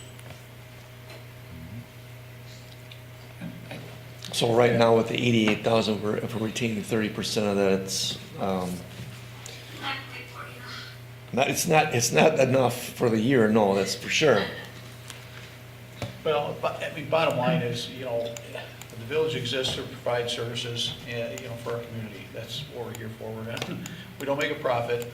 The pool, yes, some years it has actually cash flowed, but most of the time, it's an amenity.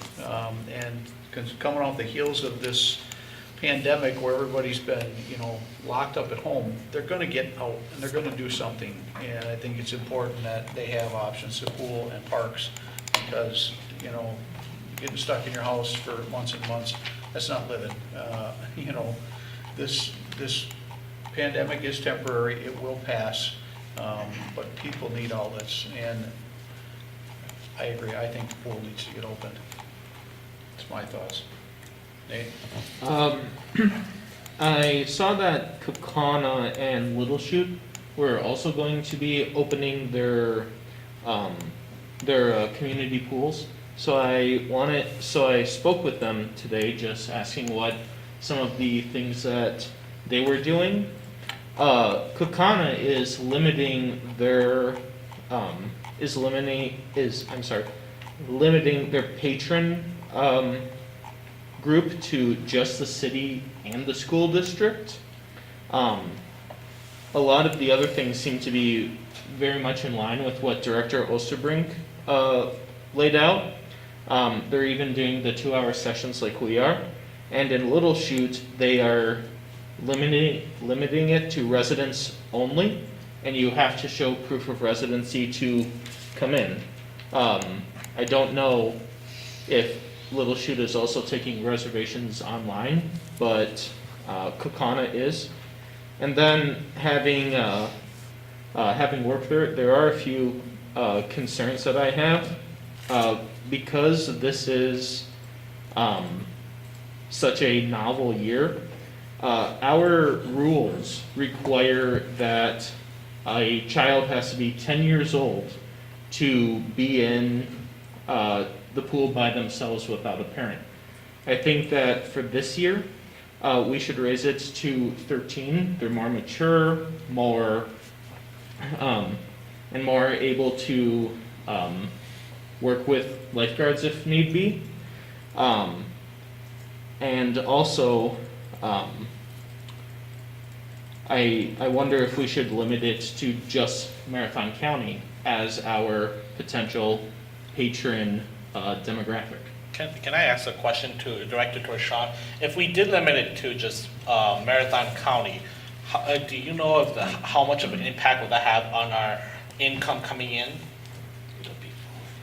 I couldn't give you a dollar amount, but, already by stating that we're not going to be accepting large groups, we're already eliminating most of our outside organizations that come to the facility, because we have Verizon's out of Marshfield that comes, Stevens Point comes, Brandon Park and Rec, Northwood YMCA. These are groups that come on a regular basis throughout the season. Even like Everest Adventure Care, which is right across the road. If we're not allowing these groups to come in, we're already reducing the amount of people coming already. But I don't think that by limiting to Marathon County would lower our attendance tremendously, because we're already not going to be accommodating to those groups anyways. But, the whole residency thing is a challenge for sure, because, just because you show me your driver's license and then now you're handling people's driver's licenses or asking them addresses, you're going to be referencing maps to find out where they live or searching it online. Right. A nightmare for getting people inside the building.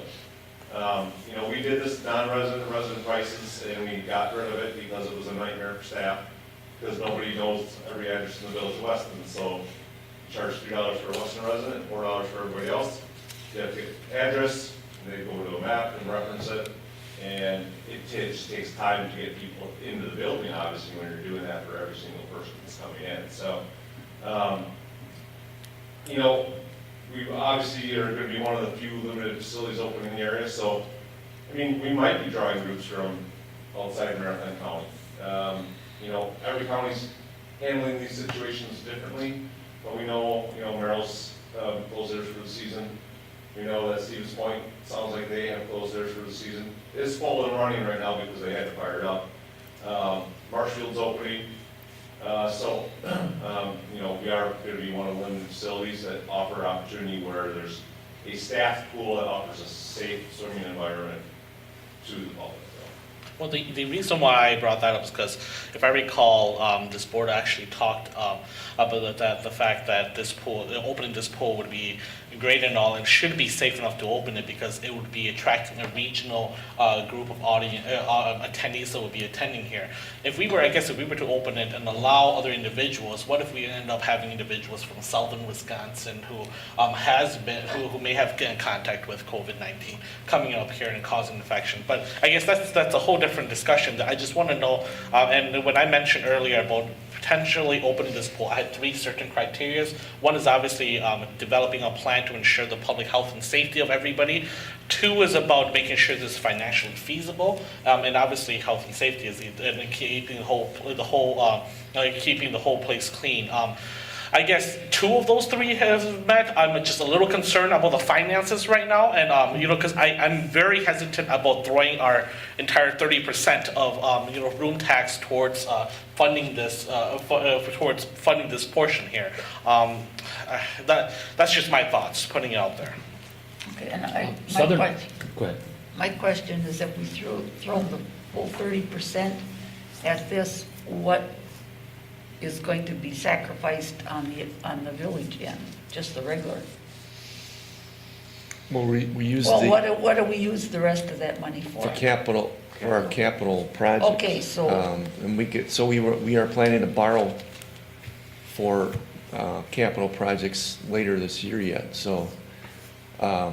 We borrow more. Correct. Is there something specifically budgeted for capital out of that fund that It's- is already identified for 2020?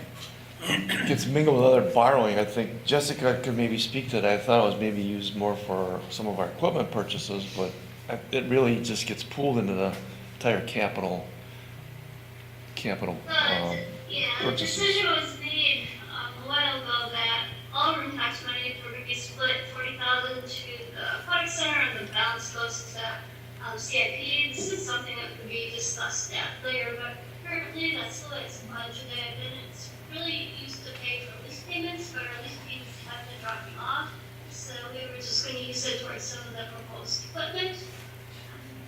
It is, I don't know if it really will be a huge impact yet. We haven't really analyzed our CIP funds. I know there's still funds being spent from prior years yet issuance. And we haven't come with a final number for this year's step issuance yet. So do you have the numbers, or can you get the numbers of where our room tax funds are at this time? Well, like Keith said, we have 88,000. That was first quarter. First quarter was due the end of April. We had all but one hotel pay us. I think I saw an email today, Jenna said that we did get the final payment for that, but I am not sure. It was Weston and it speaks that we haven't received it yet. Yeah. I was just curious what it was versus what it is now, you know? But just what Keith said, first quarter, so we don't have second quarter again. So this year 88,000, last year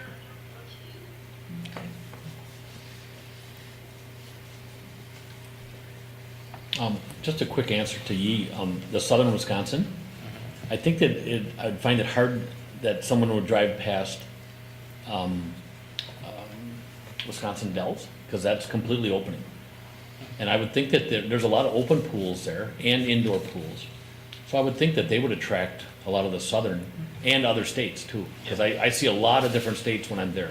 We do a lot of business meetings there, and, but that's just a thought, so. And the fact that they're shut down, basically for, your swim time is 2 hours. So you Yeah. just cut down a half hour on each side of that. You know, so to travel all the way from southern Wisconsin for a 2-hour session, and then you ain't done a pool, even if you booked all 3 time sessions, you've lost 3 hours. You know, you only got 2-hour blocks in there. Can the same person book If three? somebody was visiting more They than could, but they have that. to leave the facility each time. Oh, okay, Because we right, have to clean in between. right, groups. right, okay. And I think that's gonna be a deterrence for I do people too. wanting to come and spend the whole day. I do too. I can't see driving 4 or 5 hours, and you're sitting you're gonna go stand in a parking lot or in your vehicle for an hour, 3 hours basically to enjoy a whole day. So if they did book it for 3 sessions, they would have to pay $4 every session. Am I understanding that Correct. correct as well? Oh, Correct. cool. 12 bucks per. So I That's mean, good. our That's estimates the only are, way it'll work. Jessica's estimates on attendance, as you can see, she's got 40, 50, and 65% based on last year's attendance. So, I mean, we don't know. I mean, we have the potential of running 600 people through the building in a day, which doesn't necessarily happen every day. Some days we might only have 200 people. So potentially, I mean, we have the ability that we actually there may be days where we make more money than we typically would on that Right. same day, because we're giving people an opportunity to do something that's going to be obviously limited in its availability to some extent. But, you know, we're obviously providing that, like I said, that safer environment to swim in. And, I mean, there's our days that are obviously gonna be limited too if we don't allow walk-ins, but we know that the ability to, you know, track the people that are coming to our facility and limit transactions for staff. I mean, if we do everything online, it's really just, you know, Right.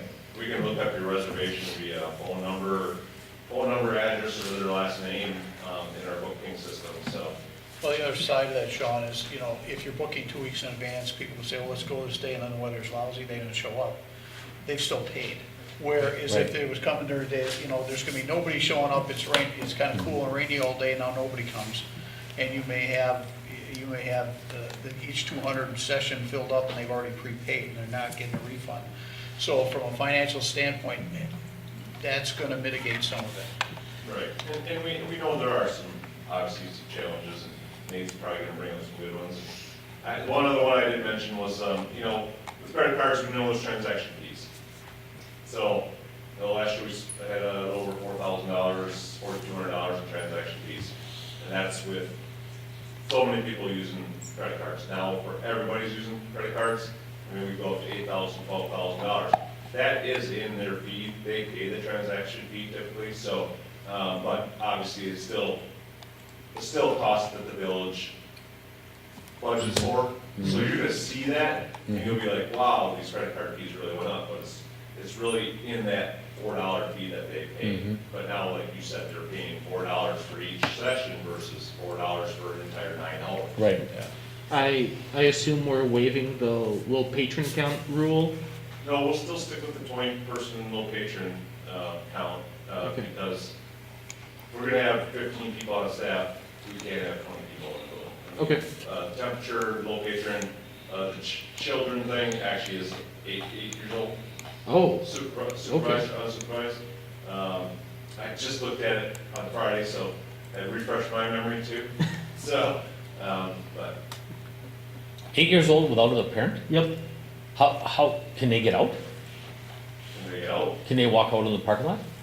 Yeah. Oh my God. Okay. And I guess the only other, or the other two things I wanted us to, or talk about was, if we're making this compact with the community, that we're going to be open during a pandemic, then if they can't follow the rules, we should reevaluate whether or not our aquatic center should remain open. The staff gets more harassment than they deserve. Lord knows I've endured too much over the years. And if people are unwilling to follow these extra safety precautions, then we should revisit it. And if we have even one case of COVID traced back to our pool, I'm not sure in good faith that we could, or that we should remain open for the rest of the proposed season. So you're advocating a couple bad apples, we close the pool? No, it would be more systemic. Do I have an exact number in mind? No, but if there's an ongoing pattern of this, then, But without COVID-19, if you had an ongoing, whatever you want to call it, X amount of number, we would just remove them. They would be just not allowed back. what is it? First time is a week, second time a month, and third time is for the rest of the season for the Yeah, kickoff it's- rooms? It's verbal, written, and then Okay. final. Okay. That's the current policy. Okay, we've had a lot of discussion. Does anybody want to formulate any motion so staff can move ahead? I just wanted to mention one thing. The way the system works, and then when you take the reservations, it's designed for like courses, like lessons. So we're gonna be massaging it to kind of work it. One thing people could do, when you brought that up, Wally, was someone could buy a time slot 2 weeks ahead of time, and they could potentially, depending on what you guys prefer, they could potentially, like the day before, unenroll from that course or unenroll from reservation, right? And so then they would have paid 2 weeks ahead of time, but then they could get off and not have that fee anymore. Why? And we would have with that is that that fee would be paid potentially from the credit card. And then you wouldn't have any revenue coming in on that if they unenroll, and then we'd still have that fee to eat. So it's structured to where they can wait till the last minute to have to pay? Can't you structure it? They would pay up front, but then they could, and I'll look into this to see if we can, there's a setting on it so it can happen. But say they paid 2 weeks ahead of time and then went to the weather the day before and said, oh, I'm not gonna take it now. Well, what does no refund mean then? I don't understand. Well, I guess. That's a glitch. Nate and I did have this conversation before, and I neglected to obviously remember it. The other things I have in my mind that, he said that based on the way our current system works for swim registration, people were able to enroll, pay the fee, and then withdraw their name. But then are we required to automatically refund them, or if we have a no refund policy in place, it doesn't matter if they withdraw their name? I guess that's the direction I'm looking for, so I can check in with the software company to see what's available in the software company. If we're gonna do that, and we only have 200 slots, then there should be no refund. Yeah, there should. Correct. And they're gonna take that chance if, and if it's bad weather, well, you made that choice in advance, knowing that you may not go, and you'll lose your $4.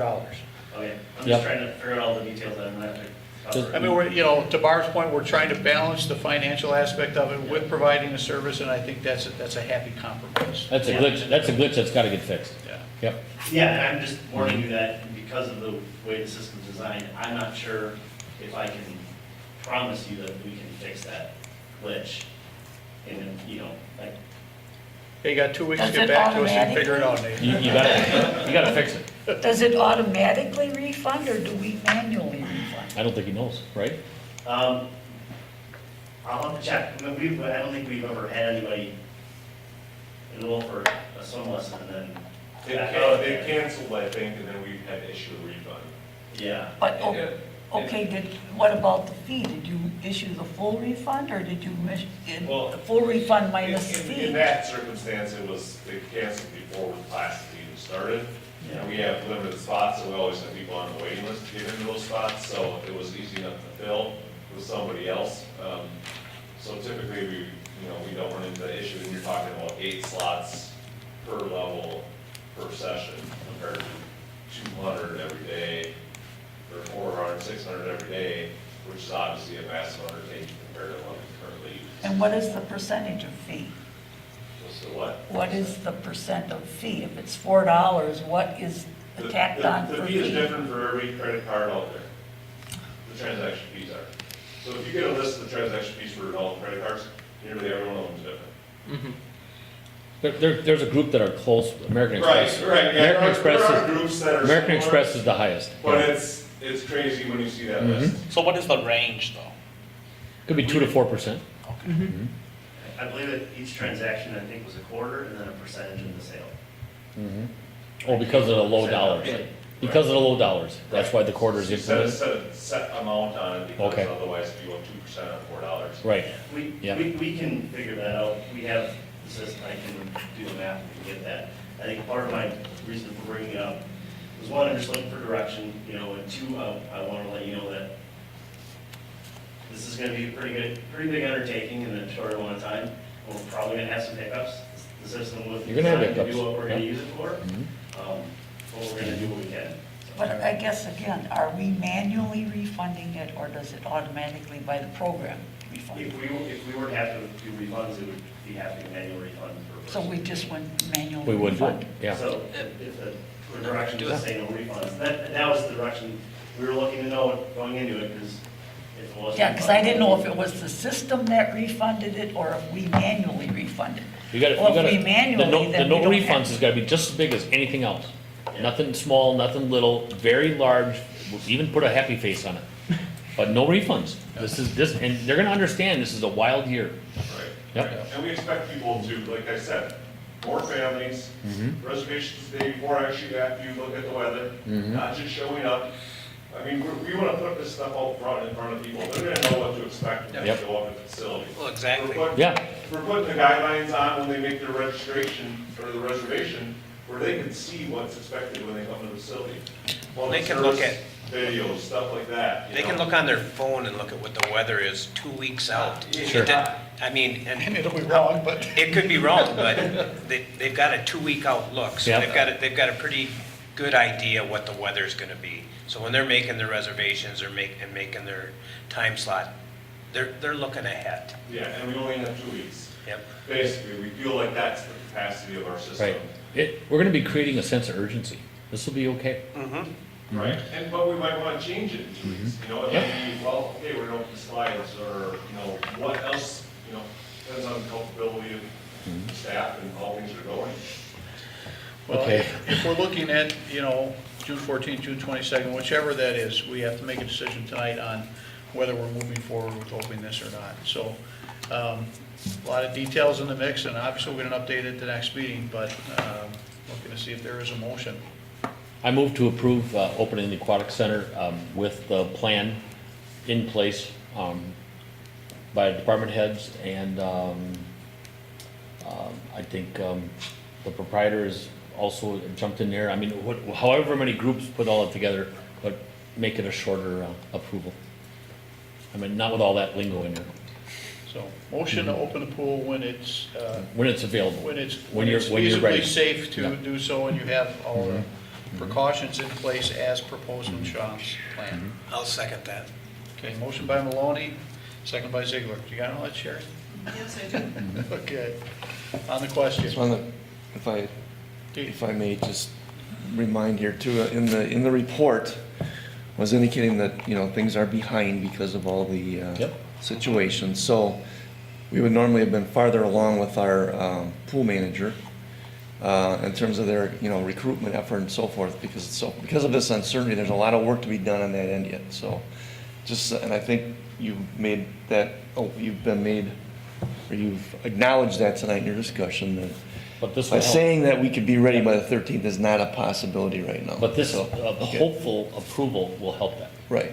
It'll help us get it ready now to be open, you know, towards the end of the Right. month. Is Right. really Right. kind of the general time frame. Okay, we have a motion and a second. Anything else on the question? All in favor, say aye. Aye. Aye. Opposed? No, Okay, Who knows? just 2 no's. 2 noes, 5 and 2. All right, next item is the YMCA contract. I think it's perhaps, we've already taken action on this in the past. I think it's just the form of the agreement that's in the packet right now has been revised. Move, so it would be an tweaked. approval? So I guess it would be, I guess an approval of it in the current form would be appropriate. Move to approve? Second. Motion by Maloney, second by Feeny. On the question? Lauren? I think we need to have this agreement in place even if we don't open this year, I because agree. I think the decision has been made that, not that YMCA can do a better job, but I think we need to get some things off of our plate. And reading through the plan, it looks like they've got things pretty well wired together, and it just makes sense to have it in place even if we don't use it this year. It's a great partnership. I agree. That was going to be my question. Thank you. This is not just for this Thank you. year, Thank you. Thanks, Tim. but for in the future as well. It's a This 3-year agreement. I agree. Yeah. Very Okay. smart. Okay, we have a motion and a second. Anything else on the question? All in favor, say aye. Aye. Opposed? Motion carried. Item number 44, discussion, consideration on reopening park restrooms, shelters, and resuming reservations. So there's information in the packet as far as where things currently stand, and we did have a little discussion on it briefly at the last meeting as far as where we stand with things. We did put out some information last week, and you've seen some of the stuff out there, the Wassa, Merrimack County, some of the other communities in the area have done. But right now, we're focusing mostly on the restrooms, shelters, park reservations. Currently, all reservations through May were canceled, refund. we only actually have 2 reservations for the month of June right now. That were previously taken, one was taken last year, one was taken in February. They're both for the 27th of June. But we don't have any park restrooms open, so using the shelter without a restroom obviously is a challenge. We're with bringing groups in. So it's really about the restrooms and taking park reservations. Based on the current CDC guidelines and restroom cleaning in public places, you clean your facilities minimum once a day, more often if possible. And that's why the county information that you see, I put in on the restrooms, I put in on the shelter reservations. So new information every day, no definition of mass gatherings. The county is kind of using that 50 number for mass gatherings, and giving them the information with the voter order number 1 from the county. Also the information that Director Polly drafted and sending to all their groups that have reservations. They have limited restrooms open because in the past they typically clean their restrooms, all their facilities once a week. And it took them all week to clean each one of their facilities once. So they modified their plan to be able to clean all their restrooms that they have open, it's a combination pit toilets and flush restrooms, once per day and 7 days a week right now. So they are cleaning, on that list, everything that's open on the left-hand side, Right, I saw once a that, day, yeah. 7 days a week. And with our capacity, we have 7 restroom facilities. And if that was something that we desired to move forward with, we would have at least one person dedicated to cleaning restrooms 3 to 4 hours a day, and then we'd have to start bringing people in on weekends to do it also. So that was one of the questions, so that was a 5-day-a-week cleaning, now it's 7 days for Marathon County. Right. But they're only cleaning their restrooms once a week. Right. Now they're cleaning Every day. Every Yep. day. So the next question, I think you answered, we have 7 restrooms. 7 restroom facilities. How many at Kennedy? There's 2 facilities at Kennedy. Well, okay, where's, There's one on Ellerson and one right in front of the aquatic center. There's a okay, okay. So 7, so that's 2 of them, we have 5 more. Then we have Sand Hill, All right. Robinwood, Kellyland, Mockmuller, and Yellowwood. And do we have the rental one at the kayak launch and on No, Ross? we have no. And we're not gonna put it there. No portable restrooms at this time either, so. Who would basically, clean those if we put those back? Us? We Or would not. The portable people It would do? be the portable people. But they do it once a week? And they're contracted to do it once a week. Okay, so if they did it 7 days a week, that'd be that, so we're not even gonna put those back? Right Right. now, we're sticking with what was previously Mm-hmm. discussed through May, and then we extended it beyond that. Okay, To determine if we want to open them all back up, if you request that, or if we open up individual facilities for individual rentals or high-volume parks. I mean, there's lots of options that you could do, but that's still that whole cleaning thing. Yep. Obviously, there's other work that's not getting done if we're just cleaning bathrooms. So it also obviously invites people to use facilities for long periods of time too, which right now, it's a challenge for sure, to some extent, that, people only go to the park for an hour or 2 instead of spending all day there, because there's no restroom facilities available. So, Yeah, I guess my question would be if we decide to take reservations for a park facility, I could see opening the bathroom for that, but not to have them open on a regular, Daily, just as being open, that they are posted closed. But if you do a reservation where you have people that probably are gonna stay a little bit longer than an hour or 2, you need to have a restroom for them and have it open for that, but then clean it and close it. right, and I mean, we've had, all of our conversations with people that have reservations so far have been all very understanding, or most of them actually contacted us first, cancel or reschedule. Right now, like I said, we have 2 reservations for the month of June. Typically, we would have like a dozen or more. So a lot of people are obviously adjusting their plans. The call I received today was they have they have a group of 100 minimum coming to Mockmiller Park on the 27th.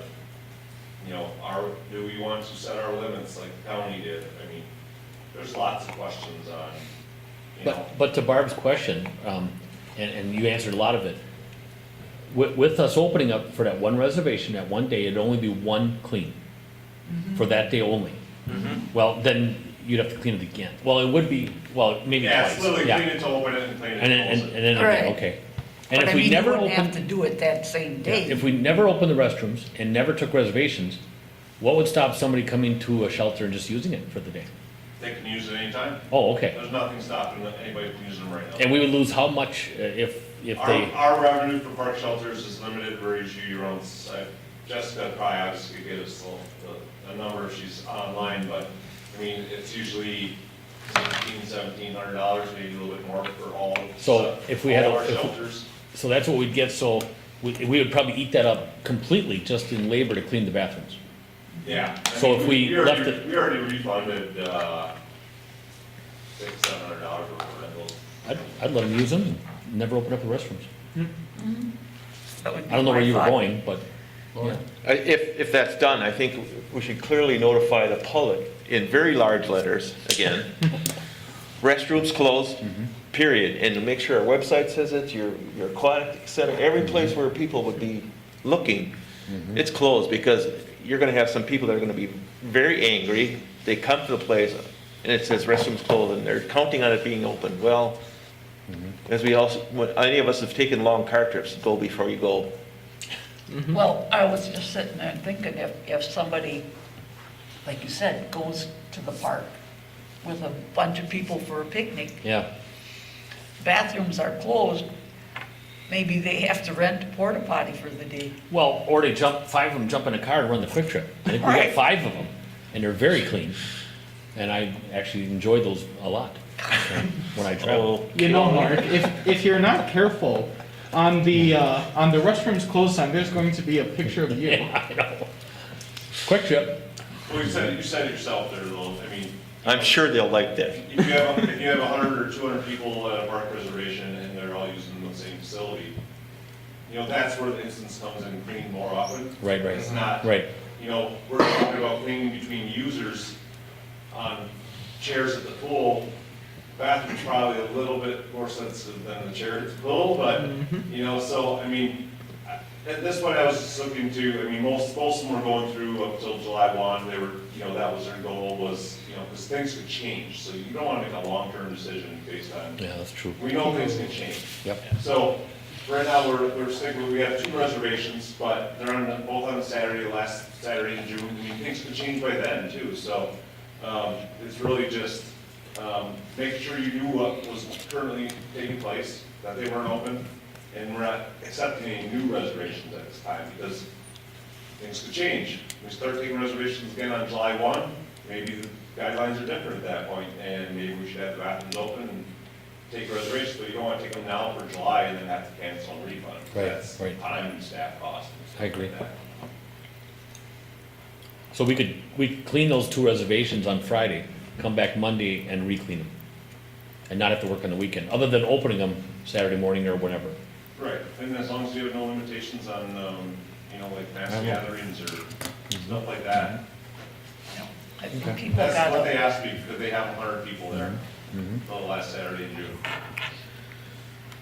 if they want, to me, if they want to have 100 people and 100 people want to be outside, they use their own. Right. Well, we'd be doing that bathroom an injustice by only cleaning it once for 100 people anyway. I mean, if the whole point is to keep them cleaner, I mean, 100 people at one event, that'd be a lot of usage. As long as they understand going in, like you said. Right, as long as they know reservation. going in. So if we kept it closed for like the month of June and reevaluate July 1st, would you tell these 2 groups that it ain't gonna cost you anything, but the bathrooms will be closed? We could tell them that. Or open, You know, we'd have to yeah. refund them, because they already paid. Okay. You know, I mean, people might be willing to book themselves a portable Yeah. restroom Okay. for the facility for the weekend. I mean, we saw it take place this past weekend at the church service on Sunday. They had 2 portable restrooms delivered on Friday and picked up on Oh. Monday. Because they knew the restrooms were gonna be open, and Yeah. we're gonna be there for Well, an that's hour. they're out the road. Oh, how many people were there?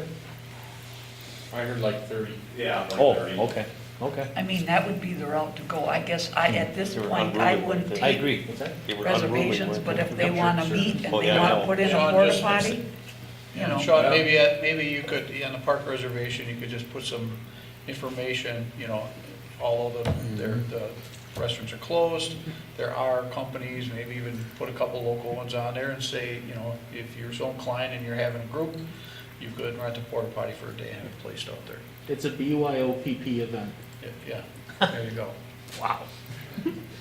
Very good, Nate. Thank you. Well, you've been writing it down for the last 15 minutes. When can I put this pun? Anybody like to make a motion on this? I almost forgot what we're doing. Okay, I'll make a motion to open the parks, but not the restrooms. The parks are open. Yeah, parks are open. Whatever. Give me a break, Yeah. it's been a long meeting. Yeah, Except reservations, but and making sure that the people and everywhere, big, large letters, go before you go. well, like I said, otherwise take no reservations and use them as is. As is, yeah. That Yeah. still is my thought. Just I agree with you. I'll defer to your motion, Barb. To, I guess, not take reservations, leave the park open, but keep the toilets closed. Okay, we have a motion by Ermeling, Second. second by Feeny. On the question, all in favor say aye. Aye. Opposed? Motion carried.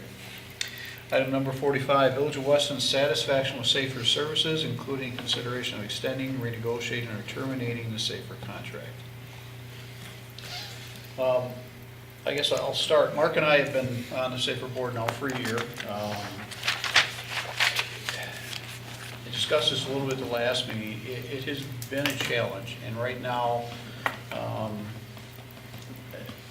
I think a level of frustration, at least for Mark and I on this committee, with the response from Safer Board. I don't think that we have really been treated as partners in this. Obviously, going back since inception, Safer has racked up a lot of debt, which we negotiated to pay off this last year. I really struggle with, and Safer has some outstanding firefighters and EMTs, and they have a good staff. But I think at the leadership end of this, it's been lacking. Having run multi-jurisdiction department, Clay knows some of the challenges to this. There's a lot of autonomy built into these positions, and you have to be, it's not,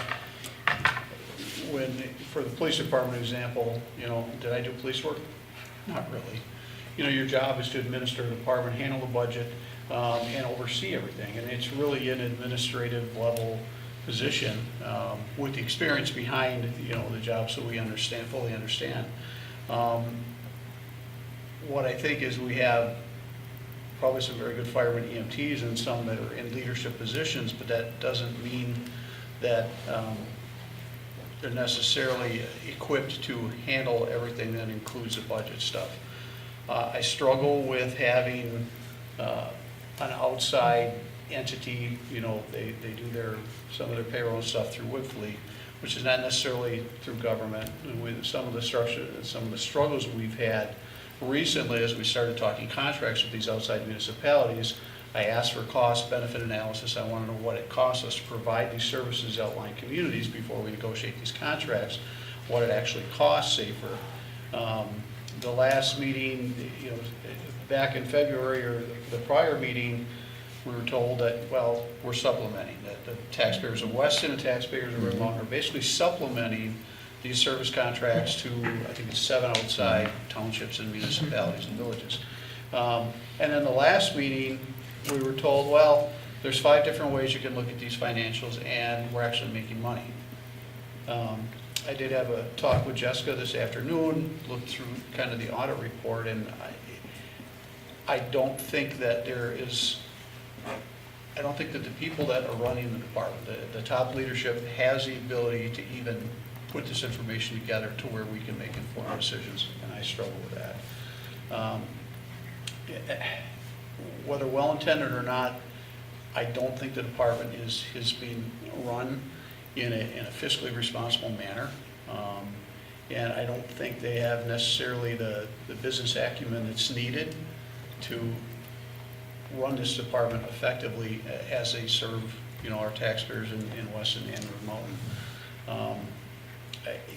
And I don't want to disparage staff, because like I said, they have some outstanding people doing what they're doing.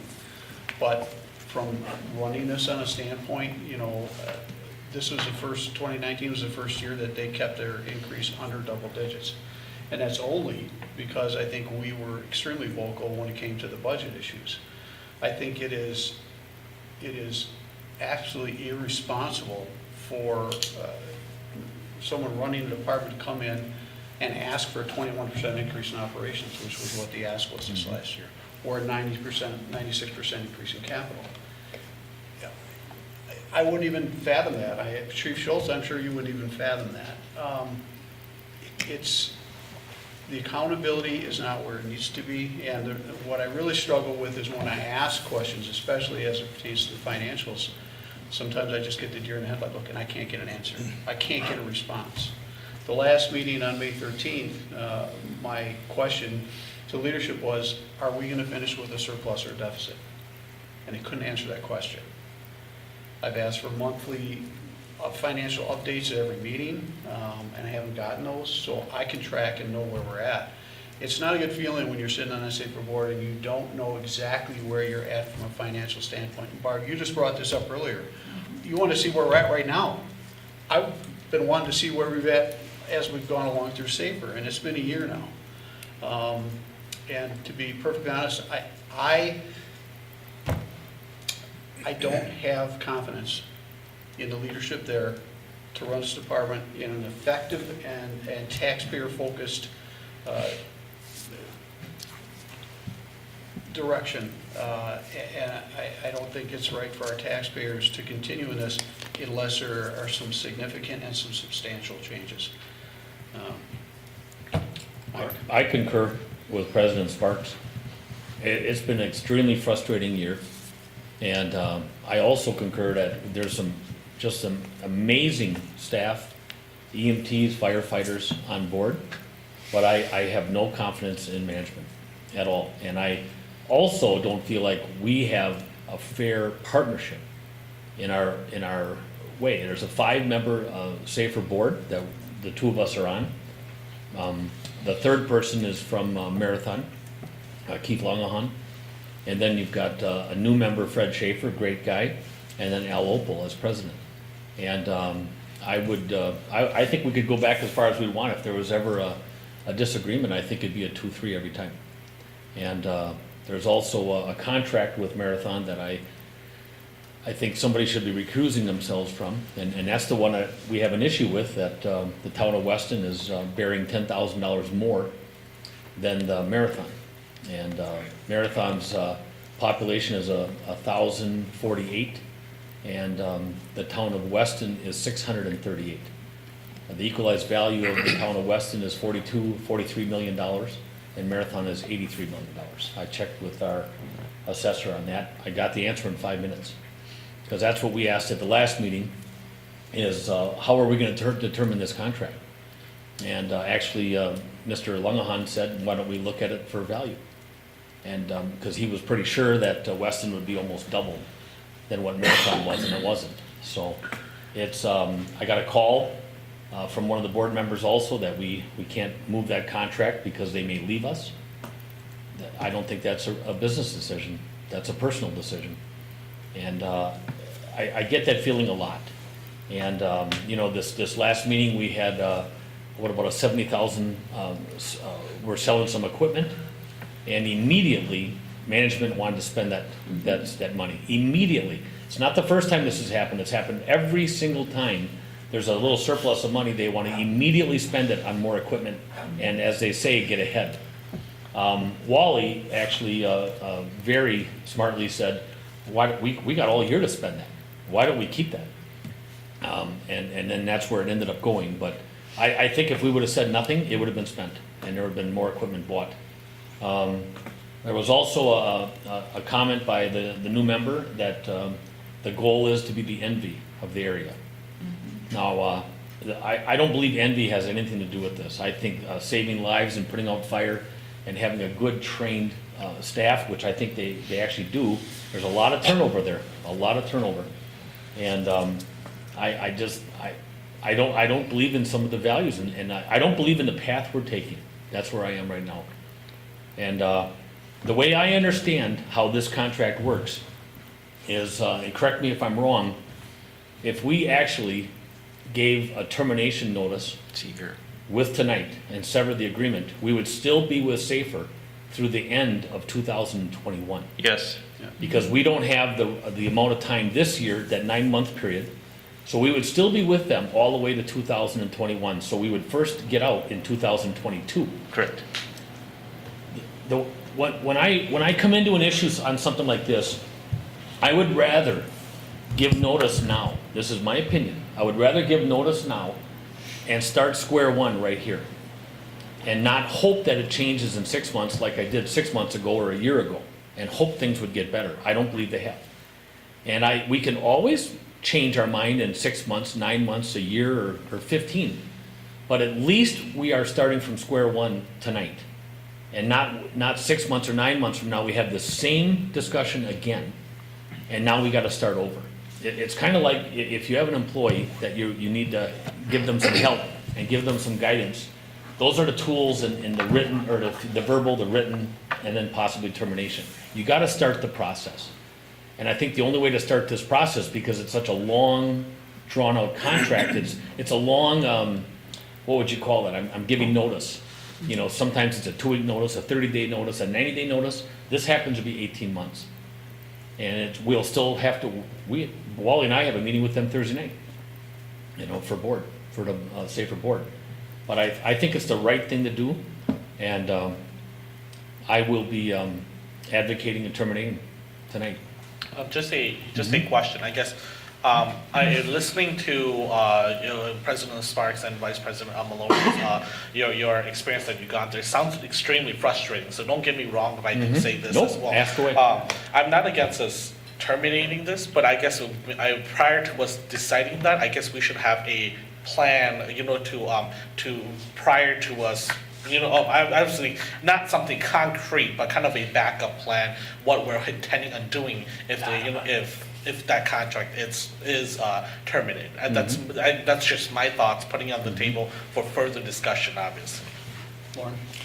Hopefully I can offer a little bit of history. I understand that I may be a little bit prejudicial on this since I signed the paperwork.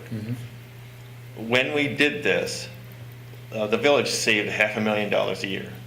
Right off the bat, we got paramedic level service, where we were running at a lower level service at this.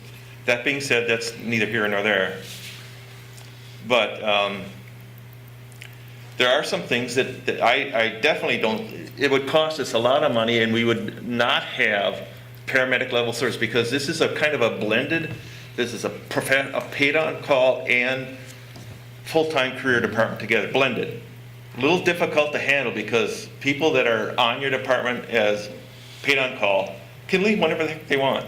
And that's part of the problem. You talk about the high turnover. People work to gain experience and then go someplace else, and you're aware of that. It has improved our service. Yes, it is a business. It's not firefighting or driving an ambulance. It's a business. Same way as running a PD is a business. Yep. It's all about money and personnel and how you handle that. But I think it'd be a serious mistake to terminate this, because first off, if we're talking about how much money it's going to cost us, you better be willing to spend at least $500,000 a year, every year, that we're not in this agreement. And you better be ready to have calls missed because you don't have enough people to staff. You're fortunate with EMPD, we have full-time career people that are there, and that's their job. They're there all the time. When you have a blended department, you have a problem. I was a chief of the fire department in the village of Weston when we went to the first full-time ambulance service. One of the reasons we did that, we couldn't get people to respond. And you talk to all the smaller departments that have volunteer services, they can't get people to respond. It's gonna cost a lot of money.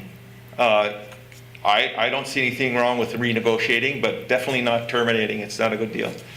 We used to hear comments about the EMPD from all the municipalities that were involved in it. We don't get our say. I heard it here as a trustee many times. We don't get our say in what's going on. We should have more say because we're paying more of the bucks. But if you take a look at the formula, and I don't mean to lecture anybody that's been involved in the PD, the formula was well thought out and works. You know it works. I know it works. But we still get those comments, well, we pay too much, or we pay too much, or we should have more say. And part of the reason that it was done that way was to eliminate someone riding roughshod over the other. Sometimes it gets lost, that assurance that you're not being shortchanged. Could things be run different? I don't know. When I was running the fire department, I had a full-time ambulance crew and the rest were all volunteers. So I don't think it'd be fair for me to comment something that happened 16 years ago now, because my hair is gray now, used to be red. But I think it's a big mistake for a community this size, 15, 17, what is it now? Heading towards 25,000 people in the near future, as far as I recall, to try to run our own when in fact, I've heard it come from several trustees that we need to regionalize things. We need to work with people. This is a working thing. EMPD is a working thing. EMPD's been in existence since 1993. It's done well. You from the inside, me from the inside, and also from the outside. And I think it's a big, big mistake to terminate. Well, yeah, I understand your frustration, because believe me, that was one of the reasons I was not interested in running for president again, because I did not, definitely, I had had enough of SAFER. I questioned the contracts that you are talking about as to why the dollar amounts. And they said, well, because otherwise they might go somewhere else. And I said, well, I guess then they would go somewhere else. At least we aren't subsidizing it any longer. And then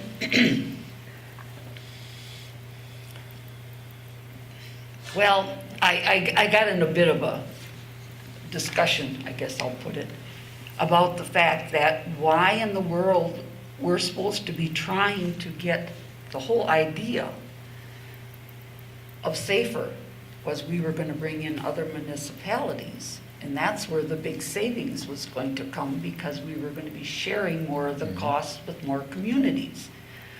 Well, if we're doing these contracts with them below cost, why in the heck would they even bother joining? That's what we said after one of the meetings, and I'm glad you brought that up, Barb, because we walked away from the February meeting, and I got several pretty wild half-an-hour phone calls from one of the members on this is the closest we've ever been of terminating our agreement with you, with that kind of talk. And we both actually decided we should just get out and contract with them and get one of these sweet deals. What a great deal that would be, pay 60% than what we're paying and just be on a contract. And then, tell them, hedge your bet a little bit for a couple months, make them work a little harder. It's been several times I've commented, why are we competing? Why are we competing with Wausau? Why are we doing this? And one of the questions answers back was from one of the board members was they're standing around. Why not take that contract? Why not? It's $361,000, I think it is, with those contracts. Why not? That's all just extra money, and we wouldn't be getting it anyway. But yet we're still subsidizing it. Right, because that was the thing Lauren, I got. you have a very valid point, Lauren, on your thought on going this alone. I would never advocate alone, never. I mean, why couldn't we talk to Riverside? Why couldn't we talk to Kronewetter? Why couldn't we band together and do something like that? I mean, I absolutely am an advocate, and I've been saying it my entire tenure here right now, is that we want to be together. Rothschild, Schofield, that's where it should have went in the first place. We kind of leapfrogged over. They weren't interested, Mark. Yeah, and I've already heard from the current board right now why they weren't interested. They didn't care for somebody at all, and they wouldn't absolutely not even consider it. We are a different community now.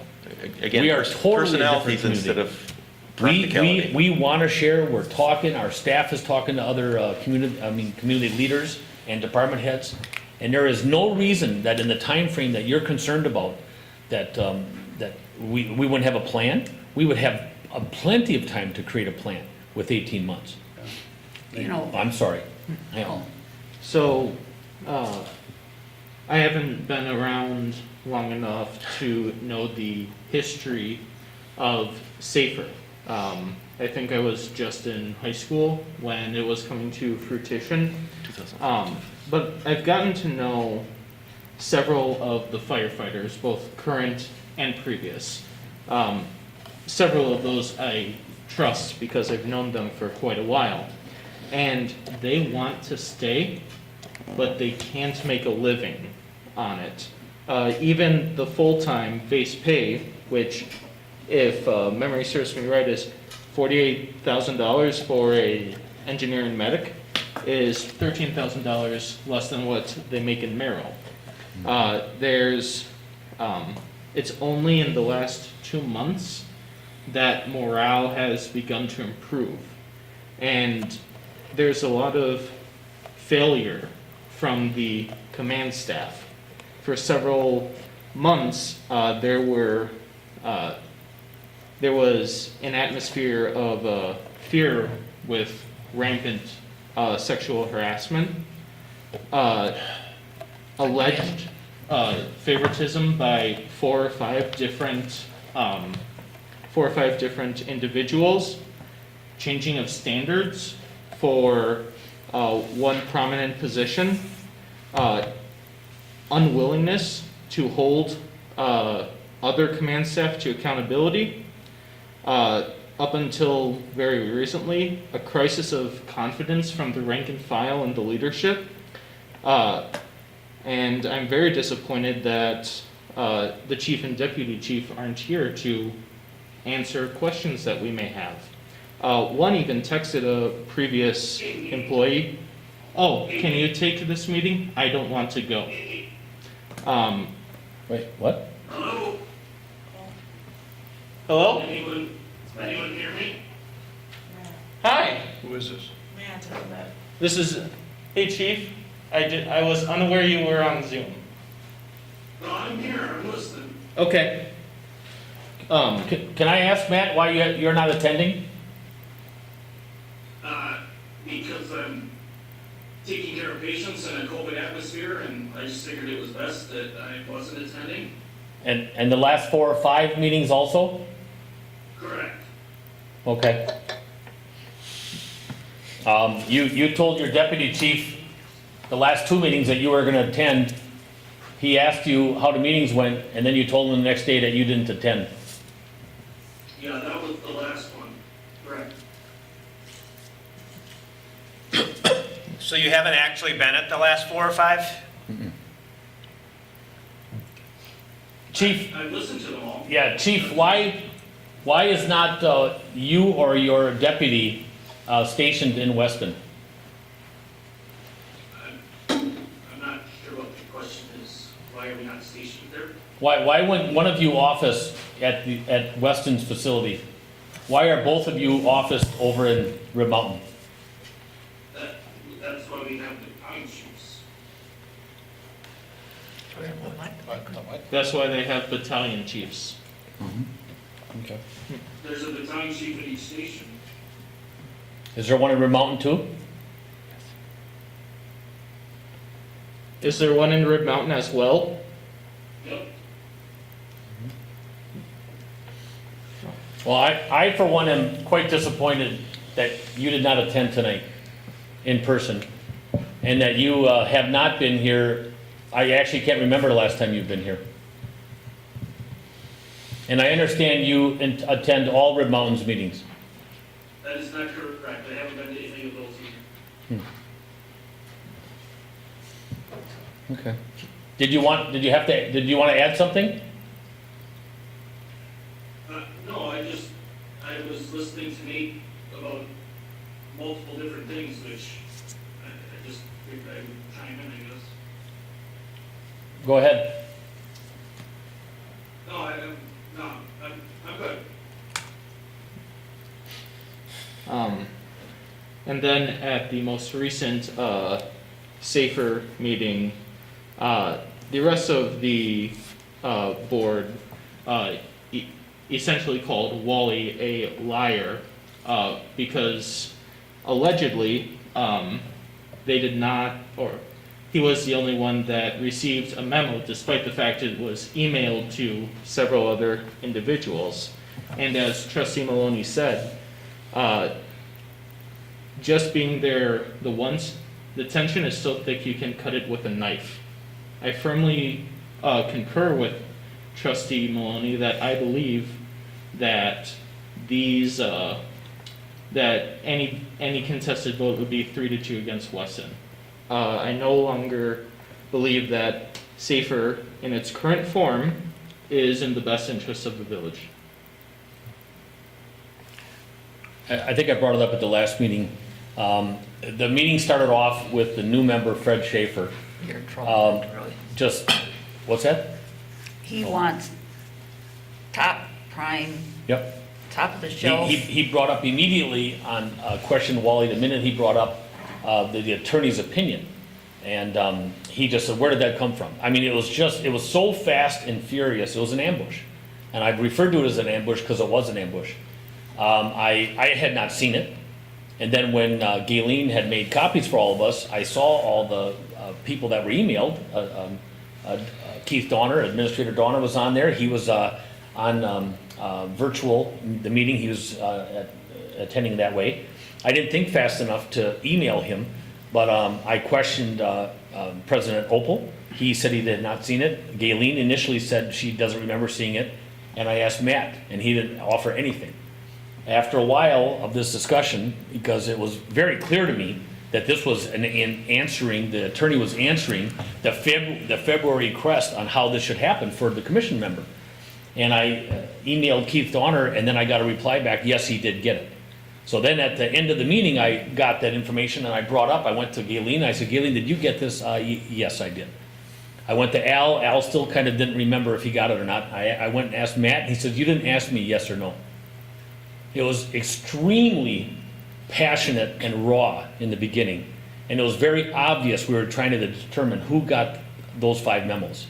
And everybody at that meeting, those 5 people, our President Sparks, President Opel got it, Matt Savage got it, Galen got it, and Keith Donner got it. And it was actually one of the worst meetings and moments I have ever had doing this. Can I just ask Yep. a point of clarification Yep. as well? This memo that was released, what is it regarding? I guess This was a legal opinion on how to proceed with the commissioners. So we had a joint meeting prior to, was that the February meeting? Yes, February. So over what they should do. So one of the attorneys, Dean Dietrich, was there, and he said, I will follow up with a legal opinion on how you should proceed forward on selecting commissioners. But during the course of the meeting, they basically just kept telling me, no, you did this, or you picked this person, you appointed him. I'm like, no, I didn't, because and so I was, when I was appointed president, I didn't have my first meeting till May. We had to make the appointments before then. And the 2 commissioners that were on for Weston had been appointed to 2-year terms. I just renewed the 2-2, the 2 for both 2-year terms. So they were trying to tell me, well, this is the one that is your appointment. I'm like, no, and they had this big discussion during the debate with the attorneys and saying, well, they couldn't figure out how to go back. How do you figure out who was actually appointed by the village president, who was appointed by the town chairman? So the legal opinion followed up, was sent out, the one that Mark just talked about. So at the meeting, I'm going, why aren't we following the legal opinion? And I just got attacked. Would you go to the attorney? Did you do this? What is, I said, I had to go out and dig through the minutes. I said, here's the minutes. The attorney will follow through with a legal analysis on this, an opinion on how you should proceed. Because I was saying, let's proceed according to what the attorney said.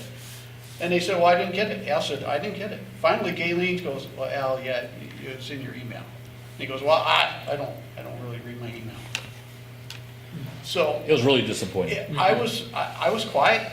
Most people know me, I'm not normally quiet. I was so furious that I would have just blown up if I would have said anything.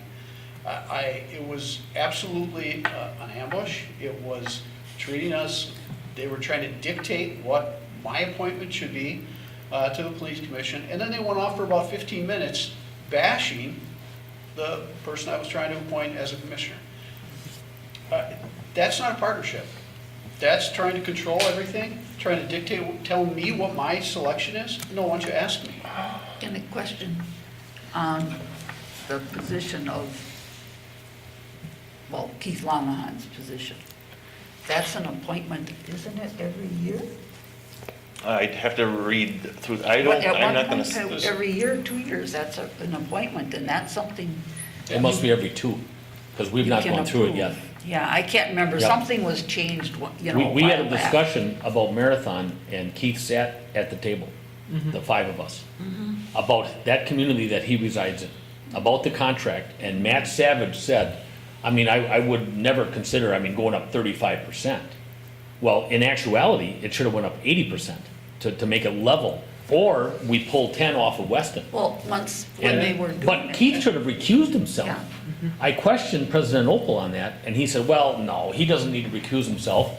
He's actually up there at that time, talking about Marathon. And So it's okay. But it's Yeah. not the chief's, Nope. it's not up to the chief to determine what A contract. the rate should be. That's the safer board makes that decision. And, and we didn't make a decision because there was just a lot of back and forth on it, and it'll be on the next agenda. But the town is smaller than, the town of Weston, smaller than the town of Marathon, and they're paying 10 grand more already.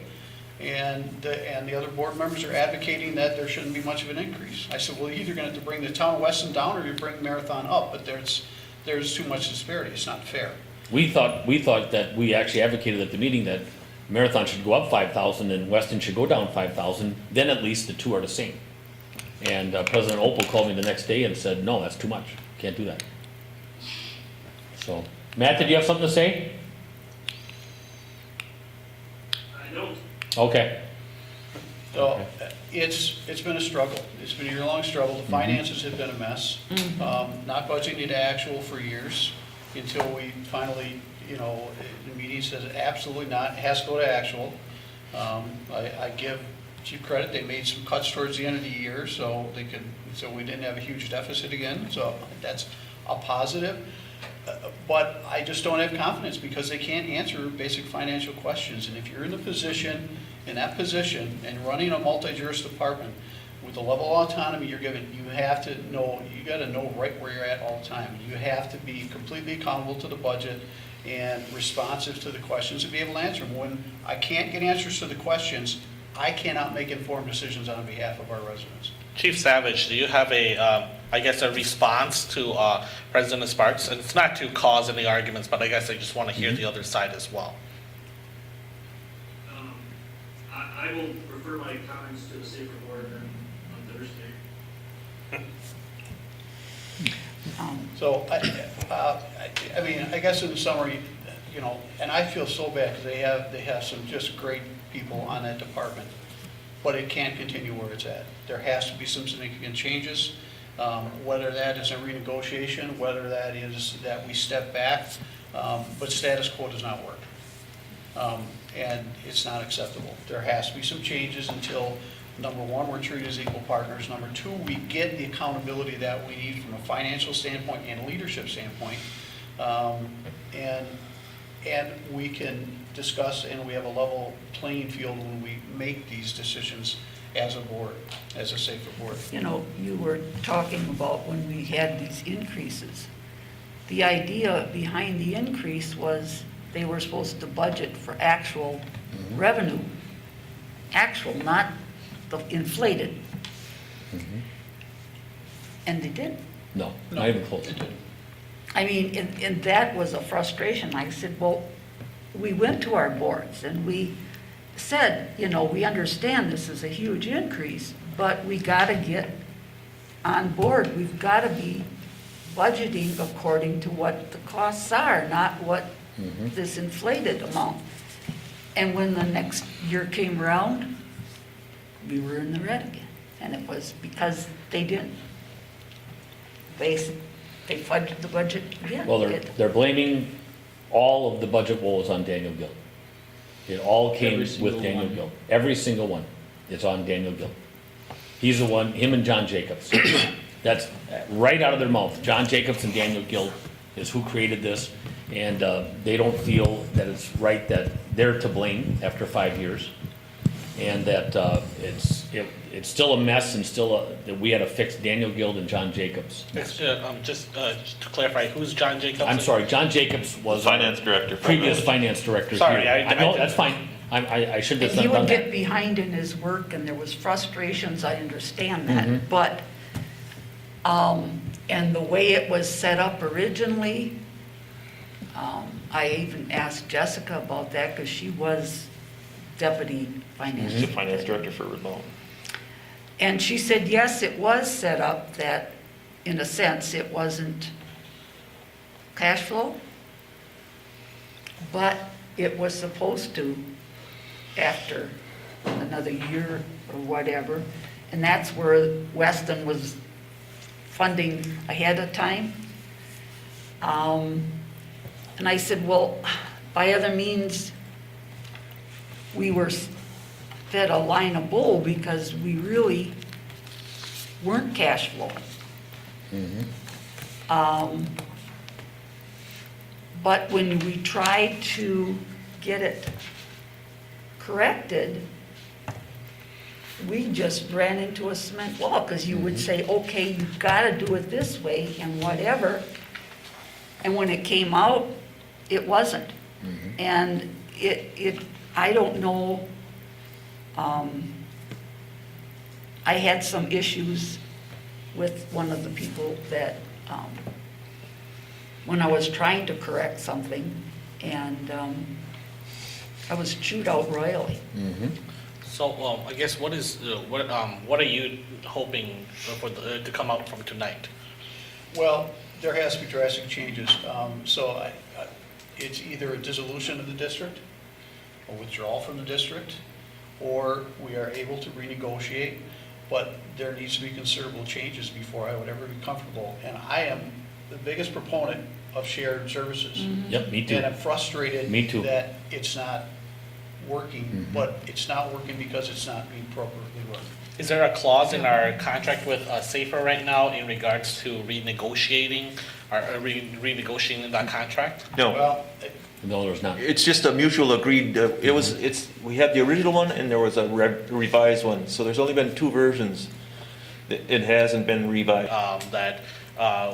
This is a notice that we are going to withdraw unless there's unless there's going to be some renegotiation that's going to happen. Is that what the intention? Okay. To reference your plan, you know, that there should be a plan, that is one of the options. Okay. This will give us a firm ground that we can now negotiate, or set up a new plan to work with 2 other communities right next door that just formed a plan together. And then, I mean, I'll go on public record, I'd love to get them I'd love to just be able to join them.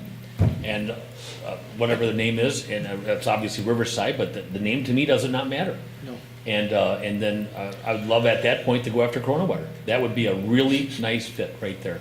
But But that's you're my gonna thought. lose- you're gonna But lose doing it alone though, paramedics. like Lauren said, no, I want to be with somebody. you're gonna lose paramedic. What? You're gonna lose the paramedic end of it. At the end of 18 months.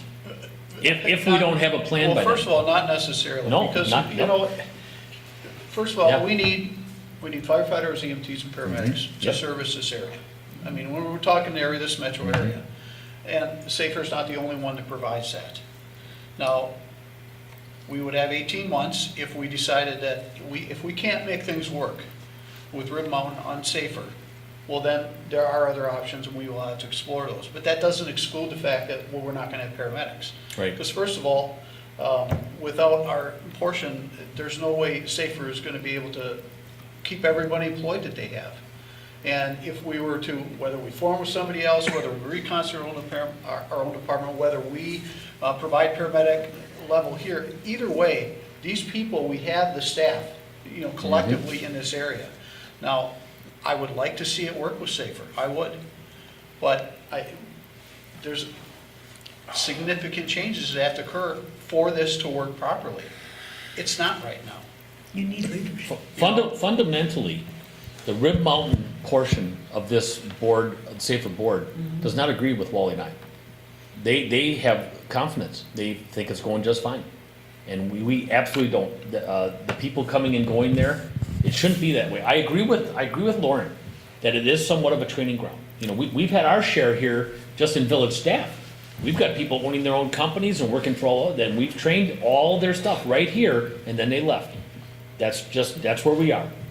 And it's probably the same thing there with full-time status, we've got a real problem with part-time, and staffing all the part-time there. And some of these people are working 80 hours a week, part-time. And their thought of fixing this was to add 2 more full-time equivalents. And it wasn't even addressing the 60 other employees. And I thought, why would we add 2 full-time equivalents? Why not give raises to all the part-time and enhance that? That's the sector we're having problems with. We're not having problems with full-time. No, we gotta do this, The number one concern of it, even tonight I was talking with a dear friend who's working at least 3 different apartments. The number one thing that he wants is benefits. Just benefits. I think that Safer needs to go from less of this blended model where people are only getting 12 hours a month to still have some part-time, but a majority should be full-time. What that would have to look like is subject for discussion. Yeah, but Nate, to Lauren's point, Yes. if you have all full-time, we've priced ourselves out of even having Big time. service. Right. We can't afford full-time. Red Mountain can't afford full-time. No. The only department that has full-time is Wausau. Wausau. And the costs are significant. And so if we would go to a full-time model. $3.5 million 5 years ago. We still need Okay. a combination department, but we need somebody who's gonna run that combination department effectively. And you're always gonna have turnover when you have a smaller department or you have part-time. The small communities that have law enforcement and part-time officers, it is a constant Training ground. rotation. It's a training ground, and the good ones, are able to hook on, but they have to go to a bigger city.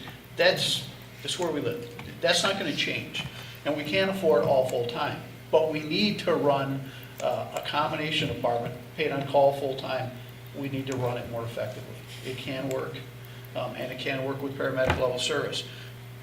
But there's things that have to get fixed to get there. Right now, we don't have the appropriate leadership to get that done. That has to change, and the level playing field and working together better instead of trying to override another community. I did with this at the police department, and there was comments in there, and we had, Schofield was just a fraction of the size of Weston, but they had equal say. And that's why it worked. Yes. And I've been in meetings with other trustees that said, well, we pay X amount. I'd stop and dead in their tracks, and you guys know, because I did it in meetings. I said, nope, don't even go there. You can't do there, because everyone has to have an equal. They have to be a partner. It doesn't matter how many people you have to treat it as equal. We don't have that right now. That has to change. If that means we have to change the structure, try to adopt a charter, there's a lot of work to get done to fix this. I would like to see Safer as an entity and the joint services remain. But it has to work. And right now, the key pieces are not there to make this work correctly, and we're not in the right place. So it's like the old definition of insanity, doing the same thing, expecting different results. It doesn't work.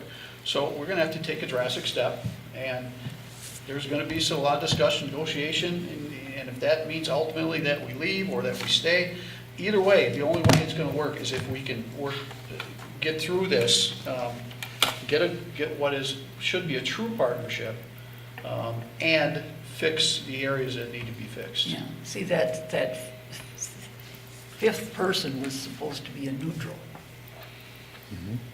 But Lauren?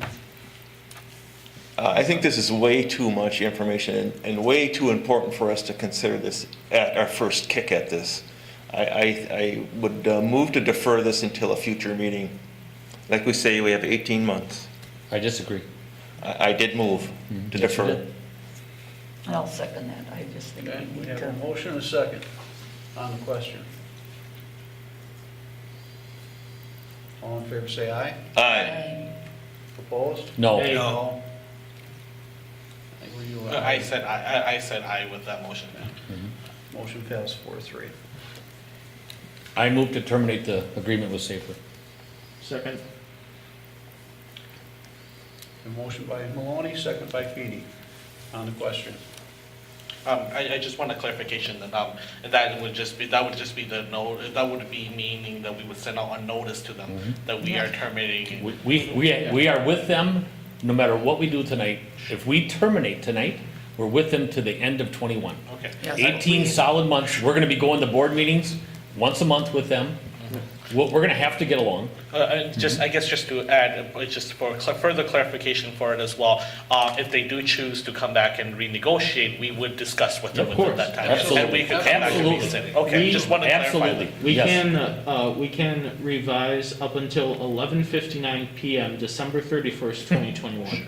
Just wanted to be clear on that so that we know Yep. so I know our path moving forward as well. And since we're on the question, my preference is that we can negotiate what needs to be changed and get it done I agree. and keep it going. I agree. I guess But that's, in the meantime, that has to be, I don't think without putting out there how strongly we feel about getting this fixed. And I don't think just putting it off to another Safer board meeting is going to do it. I think it is a drastic step. It's drastic measures. Now, It can- We is, have to make it drastic. But we also need a significant change and solution. And, you know, there's a lot of firefighters, EMT that are going to be in limbo out there, and I feel bad for them because, you know, the unknown is always the scariest. We still need you in our communities to Yes. help. There's some great people there. We just have to give them effective leadership and direction, and we can make this work. And what I've said this evening has brought me nothing but sorrow, but I could not in good conscience and not let the board know of the complete failure in many respects. Barb? well, I guess my question is, you said things have to be changed, and I'll grant you, yes, there's no question about that. But do you have a plan as to what you want changed and how you want it changed? Have you ever presented that to the board? How do you phrase that? We've Yep. presented quite a few things and have already challenged a lot of the status quo things that have gone on. And this last meeting, we basically just got stonewalled. That call you got, I had that same call after February. And what that person told me is to rein him in. Rein him in, or you'll be gone. Rein him in, and you can't let him talk like that in an open meeting. Rein him in. And that went on for a half an hour. Yep, you gotta rein him in. We had the attorney there that night, we were asking questions, I don't know when else I'm supposed to ask questions. I don't know when I'm supposed to do this. But that was bottom line, rein him in. You cannot talk about contracts in open session like that. And I couldn't understand why. Why not? Why wouldn't we want to do that in open session? That's why I just don't agree with this hidden contracts with other communities, because we don't want Wausau to know. We shouldn't be competing with Wausau. You know, my gosh, this is a safety issue. This isn't selling widgets or selling fruit or cars. There shouldn't be a competition on something like that, and then to subsidize the two leading communities that are the Safer group. It just doesn't make sense to me. And, I didn't run for this because I wanted to sit on a board or feel like I'm important. I ran because there's issues to fix. This is one of them. We've already fixed several things, and I think we're starting to get in the right direction, but we gotta do what's right for our taxpayers. Yep. And we gotta do what's right for the community. And there might be a few bumps, but we're gonna get there. Well, I just wanted. I don't give up. It's gonna be a little bumpy. I Oh, yeah. speak my mind. I'm pretty clear. Anybody who knows me knows that I'm not gonna, I don't hold my tongue a whole lot. I'm gonna say what I think, but I'm gonna do what's right for the taxpayers. And right now, they're not getting a fair shake. Even some of these communities that are getting, varying contracts. We need the service. We gotta find a way to provide it. I want paramedic level service to remain in Weston. What form that's gonna take or what organization that's gonna take, I don't know. We'll have to work it out. Hopefully we can salvage, make it work through safer, but there's gonna be changes. Well, that was my question, is that you said there's got to be changes, but, and I know what some of them probably are, but I guess I'm looking at what changes, what are you wanting to work with Safer on? I mean, First of all, the accounting has to go through one of the municipalities. We need somebody that knows government finance to be doing it because they don't have enough, they've failed on the financial end of it. And by going through an outside agency, yes, they're doing the books, but are they giving advice? Are they looking at the municipal finances as a bigger picture like we would do? Or like even Red Mountain, if their finance director's in there, they're going to incorporate that. Leadership, there needs to be some changes. Staff is, and we've had an amazing amount of both current and former employees speak to us on issues. It's not good right now. That has to change. The accountability has to be there because it's not our money, it's taxpayer money. And those are the two big ones. It's got to get, those are the two biggest ones, period. But we got to make sure that we provide a quality service to our residents, and we will. And at the end of this, and hopefully it's even better. So if this was approved, what would staff need, would staff need anything from us or any further direction, or is it pretty clear? I just want to obviously bring in the staff a little bit as well. Lots of money. Probably send a This is notice of not, this termination. really is not a staff issue. It's just an agreement between the two boards. Right. And staff No, is. I guess, so would it be then, we would then, I'm assuming President Sparks should be drafting the letter to send it to them as well, just inform them, okay. Well, and really, the work is gonna be between the two boards, these two entities right here, and the Safer Board. Okay. So the Safer Board, we're gonna still be at these meetings. We're still gonna be going. Thursday night's gonna be something. And, it is what it is. But I'm hoping it starts a good dialogue with firm footing on both sides. That's what I hope it happens. It's my intent to attend all of the rest of the meetings, and if any other trustee wants to go, just let Sherry know so we don't have a walking quorum. We don't have a quorum of the trustees at that meeting without Right. proper notice. Right, right. We are still on the question, I'm so telling. we have a motion. Yep. Okay, with motion second, anything else on it? Keith? Should I just add one more thing? I guess the question was asked about dispute resolution. I don't know if this, so, and as, in the same breath, I guess I said it doesn't affect staff, but for whatever reason, the dispute resolution process first involves an administrator, meeting the administrator and chief elected official of each participating municipality and the fire chief. And then followed by mediation and then arbitration potentially. That's depending on how this gets handled from here on out, but I don't, that remains to be seen. Wait, so there's a dispute resolution portion of it do we have to enact on that prior to us make a decision to terminate our contract? I don't think, it sounds like this is being considered above the level of a dispute here, so. Well, They've also It will announced- involve legal counsel and They expenses. also announced that they wanna go out on an RFP for legal counsel. They wanna change attorneys now. I think because of The memo. the memo. we have a motion and a second. Yep. And I'll add one thing to this.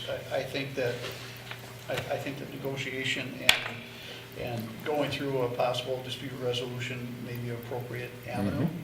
And I guess I would, with, given the motion that's pending, that should be one of our first steps. And Yep, one other I thing. agree. When Safer was with the village for financial,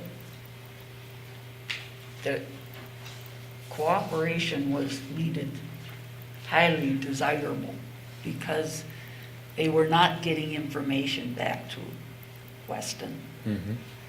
When I confronted them with it, I was told they were doing it or it wasn't a rush issue.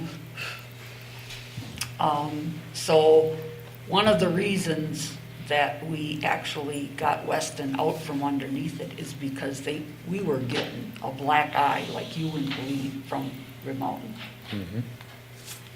Well, And yet- our last meeting, Barb, the minutes were sitting where we sat down, the minutes were there, and we were asked to approve them. Neither one of us had seen them, and Wally actually said, I can't approve these without reading these over. And everyone kind of scoffed a little bit, and then we put it farther back into the agenda and gave us enough time during the meeting to actually read the minutes. But initially, we had to kind of hold off the ambush. I didn't even know what it was about at first. I had not seen the memo. Anyway, enough. Can I call the question? Yep, on the question. All in favor, say aye. Aye. Opposed? Aye. You were, I voted for the termination. Okay. 5-2, Sherry. All right, back to the agenda. Remarks from trustees. Warren? Nothing, thank you. Barb? Dee? I just want to say that we're living during very difficult times, especially with what's happening all across this country here with the protest riots, with the pandemic still going on. And I ask that all of us still continue to keep our men and women in uniforms, in our thoughts, along with all those individuals that are out there. And I guess let's hope that everything gets resolved soon and peace comes to all of us. Mark? I echo his sentiments exactly. Nate? Yeah, it is a difficult time and it's very complex. I think that the single best thing that we can all do is pray for peace and justice.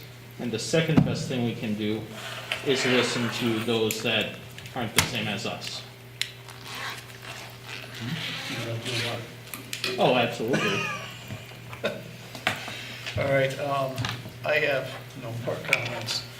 Future items, next meeting day, June 15th, regular meeting at 6 o'clock. June 16th is board review from 5 to 7. And then July 6th for a regular board meeting. Wally, would you be able to bring back an update with the safer as well? Absolutely. Absolutely, Yep. yeah. Okay, Move to adjourn? Second? motion by Maloney, second by Feeney. All in favor, say aye. Aye. Opposed? We are adjourned. I don't know. Sherry wants these, or I don't